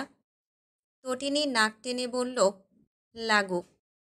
শেরহাম চুড়ি পরা শেষে তার চোখের পানি মুছে দিয়ে বলল, না, তুই ভূত না, তুই হলি ভূতের রানী। তটিনী ফোপালো পুনরায়। বাঁ হাত দিয়ে মুখ মুছতে আচমকা তার শাড়ির কুচি খুলে গেল। শাড়িটা ঝপাত করে নিচে পড়ে গেল। তটিনী লজ্জায় পড়ে নিচে বসতে যেতেই শেরহাম তাকে নিজের সাথে মিশিয়ে নিয়ে হো হো করে ঘর কাঁপিয়ে হেসে উঠল। শাহানাসহ সকলেই তখনও যায়নি, দাঁড়িয়ে টুকটাক কথা বলছিল। ওনারা হকচকিয়ে গেল শেরহামের হাসির শব্দ শুনে। একে অপরের দিকে চেয়ে রইল খানিকক্ষণ, তারপর মাথা নাড়তে নাড়তে চলে গেল। শেরহাম শাড়িটা তুলে নিয়ে বলল, পরতে না জানলে তোকে শাড়ি পরতে কে বলেছে? তটিনী বলল, আমি পরতে জানি। বেশ বেশ, তুই পরতে জানিস। এলোমেলোভাবে কুচি ধরে শাড়িটা পরিয়ে দিয়ে ঘোমটা টেনে দিয়ে শেরহাম তার বুকের সাথে মিশিয়ে নিল। তটিনী মুখটা তুলে রাখল। শেরহাম কপাল ভাঁজ করে বলল, বউ সেজেছিস? তটিনী নাক অবধি ঘোমটা টেনে দিয়ে শক্ত করে জড়িয়ে ধরে বলল, হ্যাঁ, তোমার জন্য। কবুল বলো, তাড়াতাড়ি বলো। কবুল। আবার বলো। কবুল। আবার। কবুল। তটিনী হেসে উঠল। শেরহাম ঘোমটা তুলে দিয়ে বলল, এখানে হাসির কি আছে? তটিনী তার কণ্ঠদেশ জড়িয়ে ধরে গালে আরক্ত চুম্বন এঁকে দিতে দিতে বলল, তোমাকেও কবুল, তোমার ভালোবাসা কবুল, তোমার ঘাড়তারামি কবুল। শেরহাম হেসে উঠে তার গালের দুই পাশে চুম্বন দিতে দিতে বলল, টনির বাচ্চার পাগলামি কবুল, গালিগালাজ কবুল, কামড়াকামড়ি কবুল। দুজনেই হাসতে লাগলো একসাথে। তটিনী দুই হাতে মুখ ঢেকে হাসতে লাগলো। হাসতে হাসতে শেরহামকে পিছু করে দাঁড়ালো। শাড়ি গলে আসা শক্ত দুই হাত তাকে বন্দি করে নেয় তখন। তটিনী শিউরে ওঠে উদরে একটা শক্ত হাতের অবাধ বিচরণ টের পেয়ে। শেরহাম শক্ত করে জড়িয়ে ধরে তার কানে চুমু খেতেই তটিনী ফিক করে হেসে উঠে বলে, অসভ্য লোক, আমার সুরসুরি লাগছে, ছাড়ো। শেরহাম ছেড়ে দিল। ভ্রু কুঁচকে চেয়ে রইল। তটিনী ছাড়া পেয়ে পালাতে যাবে, শেরহাম পুনরায় তাকে আটকে ফেলল। কাদো উরুর নিচে 2 হাত দিয়ে আঁকড়ে কোলের কাছে ধারণ করে বলল, বউ সেজেছিস, বাসর করবি না? তটিনী তার মুখ চেপে ধরে বলল, আল্লাহ, আমি মরে যাব। ছি, মুখের কি ভাষা। শেরহাম ঘর কাঁপিয়ে হাসতে লাগল। তটিনী মুখ লুকিয়ে বলল, ছি ছি। শেরহাম তাকে বিছানায় ধপাস করে ফেলে দিয়ে বলল, তোর ঢং শেষ হলে বলিস, তখন আমি আসব। তটিনী হাসতে লাগল। তারপর ঘরটা আচমকাই অন্ধকার হয়ে আসতেই সে ভড়কে গিয়ে বলল, আমার এত অন্ধকারে ভয় লাগে, আলো জ্বালাও। শুনশান কক্ষের পিনপতন নীরবতার মাঝে শেরহামের টু শব্দটুকু শোনা গেল না আর। তটিনী বিরক্ত হয়ে বিছানায় পা দিয়ে ধূপধাপ শব্দ করে বলল, আলো দাও বলছি। আচমকা তার নরম শরীরটা উষ্ণ স্পর্শের ছোঁয়ায় কেঁপে উঠল। চাদরের উপর হতে আলগা হয়ে মজবুত 2 বাহুর মধ্যে বন্দী হতে লাগল। মুখের উপর তপ্ত শ্বাস ছড়িয়ে দিতে দিতে গম্ভীর স্বরটা তার কানের কাছে বলে উঠল, এই তো আমি, আলো। চাঁদ রাতের দিন মালবাহী জাহাজটা খরিদ্দারের নিকট পৌঁছে যাওয়ায় শেরহামের হাতে টাকা এসেছিল। তটিনীর কথায় সবার জন্য পোশাক আশাক কিনেছে সে। যদিও সবার জন্য কেনাকাটা শেষ, তারপরও তার দেয়া শাড়ি পেয়ে খোদেজা, সাহানা, হামিদা খুশি হলো। ছোট ভাইয়ের বইয়ের জন্য, সায়রার জন্য শাড়ি কিনেছিল সে। অন্দরমহলের আসর কক্ষে বসা ছিল সবাই। সায়রা আয়শার সাথে বসে অপরূপা ঈদের দিনের জন্য পিঠা বানাচ্ছিল। আয়শার পোশাকটা দিতেই সে খুশি হয়ে বলল, রংটা আমার ভীষণ পছন্দের। শুকরিয়া ভাইজান। আম্মা দেখো, আমার পছন্দের রং, মাশাআল্লাহ। সায়রার শাড়ি সায়রার হাতে দিতেও সেও শাড়িটা পেয়ে খুশি হয়ে সাহানার খোদেজাকে দেখাতে লাগলো। রূপারটা সে রূপার পাশে আস্তে করে রেখে দিয়ে হনহনিয়ে কক্ষে চলে এসে বলল, ওসব ন্যাকা কাজ আমাকে আর করতে বলবি না, বললে এক চট দিয়ে দাঁত ফেলে দেব। তটিনী হাতে মেহেদি পরার প্রস্তুতি নিচ্ছিল। শেরহামের কথা শুনে বলল, তুমি কেনাকাটা করেছো সেটা আমি কেন দেব? মাথায় আবার ঢিল মারল কে? মেজাজ এত গরম, ব্যাপার কি? শেরহাম তার দিকে রুক্ষ দৃষ্টিতে তাকিয়ে বলল, এই যা তো এখান থেকে। তটিনী বলল, কাজ করে এসেছি, আর যেতে পারবো না, আমি এখন মেহেদি দেব। ফাঁকিবাজ কাজচোর কোথাকার, বাপের মতো হয়েছিস। তটিনী বলল, হ্যাঁ একদম, সারাদিন কাজ করব কেন? তুমি কি কাজের মেয়ে বিয়ে করেছো? আমি হলাম বাড়ি বেগম, আমার জন্য একটা কাজের মেয়ে রাখবে তা না, আবার সারাক্ষণ কাজ করতে বলো। কাজ করলে আমি অল্প দিনে বুড়ি হয়ে গেলে তখন তোমার তো আরেকটা জুটাতে সুবিধা হবে। শেরহাম তেড়ে এসে ঘাড় ধরে তাকে কক্ষের বাইরে বের করে দিয়ে দরজা বন্ধ করে দিল। তটিনী হাসতে হাসতে বলল, ষাঁড় পাগল হয়েছে। শেরহাম বলল, টনির বাচ্চা, বেয়াদব, তুই যাবি কি না? তটিনী হাসতে হাসতে চলে গেল।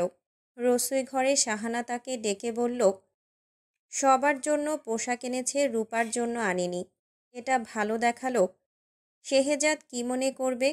এটা ভালো হয়নি। তটিনী বলল, কেন? ও তো বলল সবার জন্যই এনেছে, রূপার জন্য না আনার কোনো কারণ নেই। আমি কি জানি, সায়রা বলল আমাকে। তটিনী কক্ষে চলে এলো। দরজা ধাক্কা দিয়ে বলল, করতে বলি একটা, করো আরেকটা। দরজা খোলো। শেরহাম দরজা খুলে বলল, আবার কে মরেছে?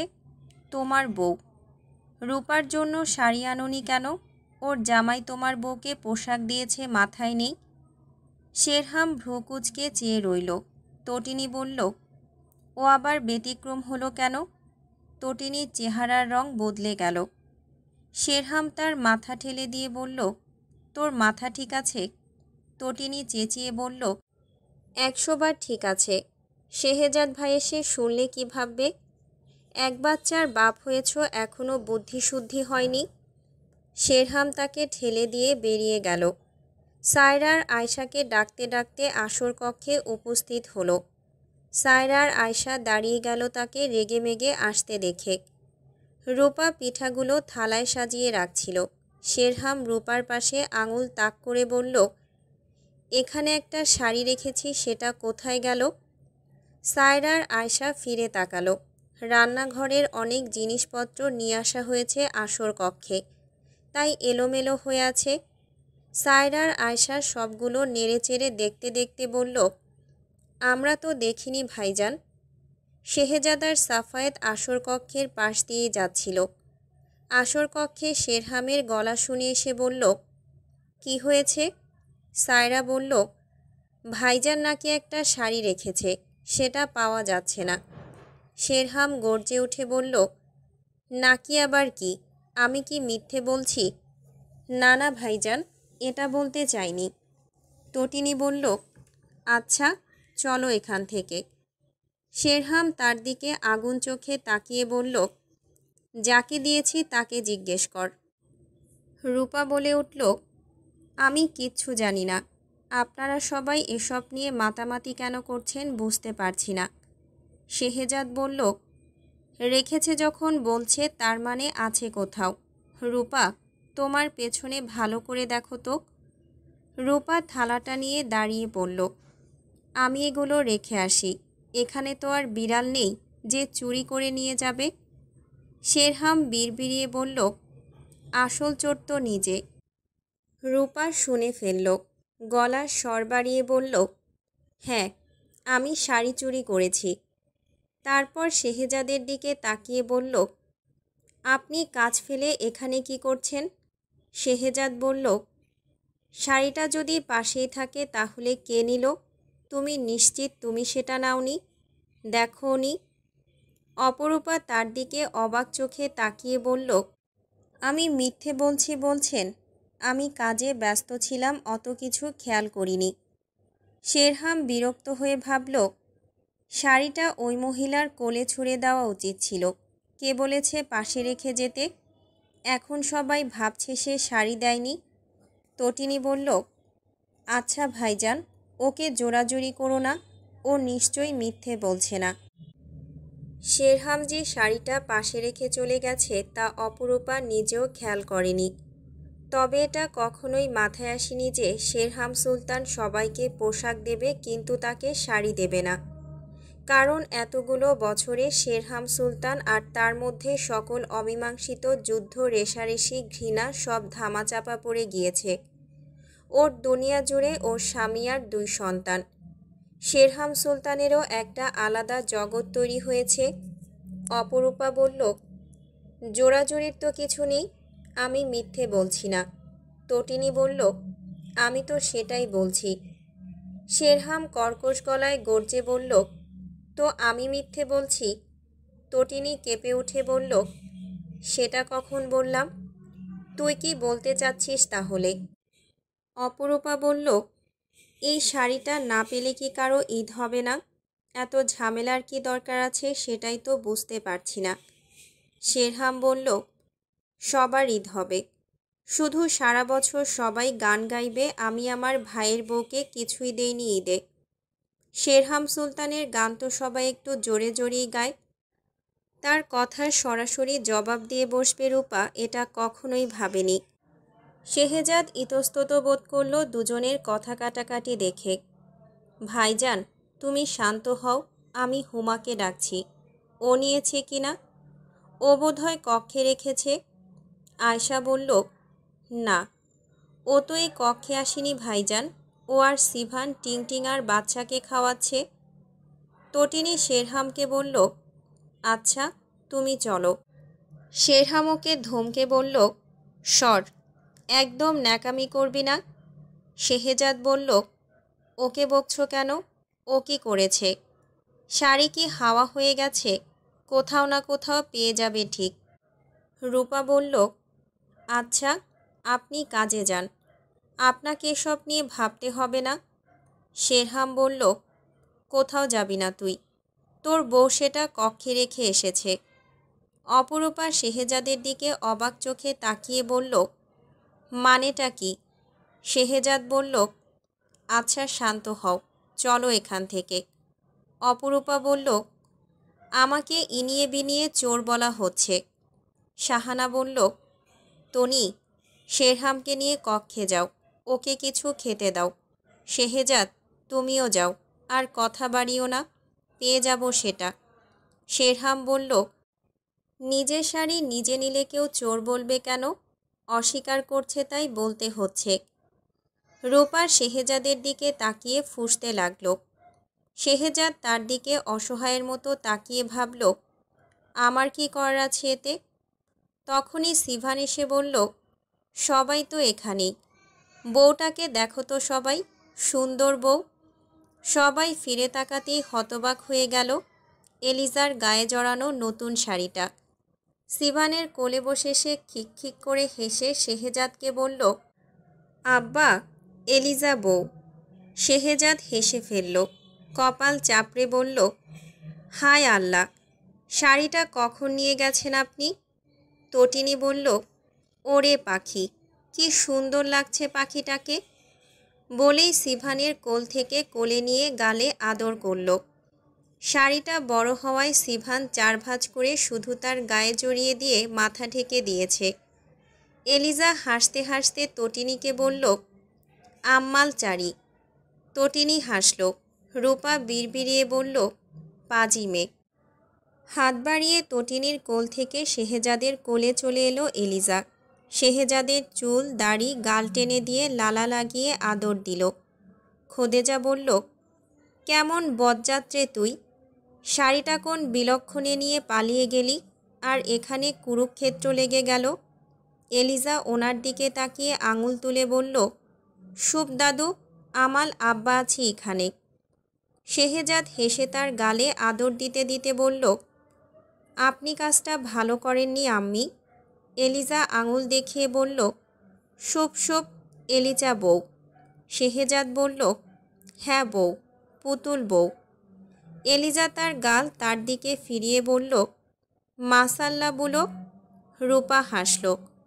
শেহজাদ সশব্দে হেসে উঠে বলল, মাশাল্লাহ মাশাল্লাহ। সবাই হেসে উঠল বাবা মেয়ের কথা শুনে। এলিজা এতক্ষণে তার কালু আব্বাকে দেখেনি। দেখা মাত্রই চেঁচিয়ে বলে উঠল, এই কালু আব্বা। বলেই হাত দুটো ঝাপটাতে লাগল। শেরহাম রেগেমেগে শেহজাদের পাশ দিয়ে কক্ষ থেকে বেরিয়ে যেতেই এলিজা শেহজাদের কোল থেকে ঝাপটা মেরে শেরহামের পেছনের পাঞ্জাবি আঁকড়ে ধরে ফেলল। তটিনী বলল, নাও না একটু কোলে, ওর সাথেও রাগ দেখাচ্ছ।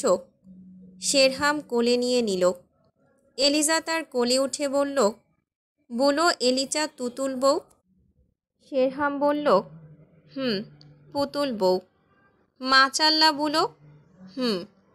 এলিজা খিকখিক করে হেসে তার গালে টুপটাপ চুমু খেয়ে বলল, আম্মাল চারি আমার, এলিচাল কিমন। শেরহাম তার গালে চুমু দিয়ে বলল, হ্যাঁ, এটা তোর, আর কাউকে দিস না। বলতে বলতে বেরিয়ে গেল। সবাই স্বস্তির নিঃশ্বাস ফেলল। রূপা কক্ষ থেকে বেরিয়ে গেল। শেহজাদ তার পিছু যেতে যেতে বলল, ছোট বেগম খেপেছে। অপরূপা একটাও শব্দ করল না। শেহজাদ হেসে উঠে ডাকল, আরে এই মহিলা। অপরূপা ফিরে তাকালো। শেহজাদ হেসে বলল, চাঁদ মোবারক। অপরূপা মৃদু হেসে বলল, ঈদ মোবারক। শেহজাদ মাথা চুলকালো। শেরহাম রেগে আছে তাই তটিনিয়ার আশেপাশে আসেনি। সোহরাবকে খুঁজতে কক্ষে এসে দেখল সে লম্বা হয়ে শুয়ে আছে পিঠের নিচে বালিশ দিয়ে। তটিনী এসে তার বুকের উপর উঠে জড়িয়ে ধরে কপালে চুমু খেয়ে বলল, বারে সুলতান, আমার মতো সোহাগী বেগম পেয়ে তোমার প্রতিটা দিন ঈদের মতো, তাই আমাকে ঈদ মোবারক জানাও। শেরহাম চোখ খুলে বলল, চর খাবি। তটিনী হেসে শেরহামের হাত দুটো তার পিঠের পেছনে নিয়ে গিয়ে আরও একটু কাছে ঘেঁষে নাকে নাক ঘষে বলল, আচ্ছা, ভুলের জন্য মাফ চাইলাম, এখন ঈদ মোবারক বলো। শেরহাম ব্যঙ্গ করে বলল, বকশিসের ধান্দা, তটিনী হেসে উঠে তাকে জড়িয়ে ধরে বুকে গুজে গিয়ে বলল, না না, তুমি আমার অনেক বড় বকশিস। শেরহাম তাকে জড়িয়ে ধরে বলল, তোর ন্যাকামি শেষ হলে ছাড়। তটিনী মুখ তুলে বলল, কেউ ধরে রাখলে কেমনে ছাড়ি?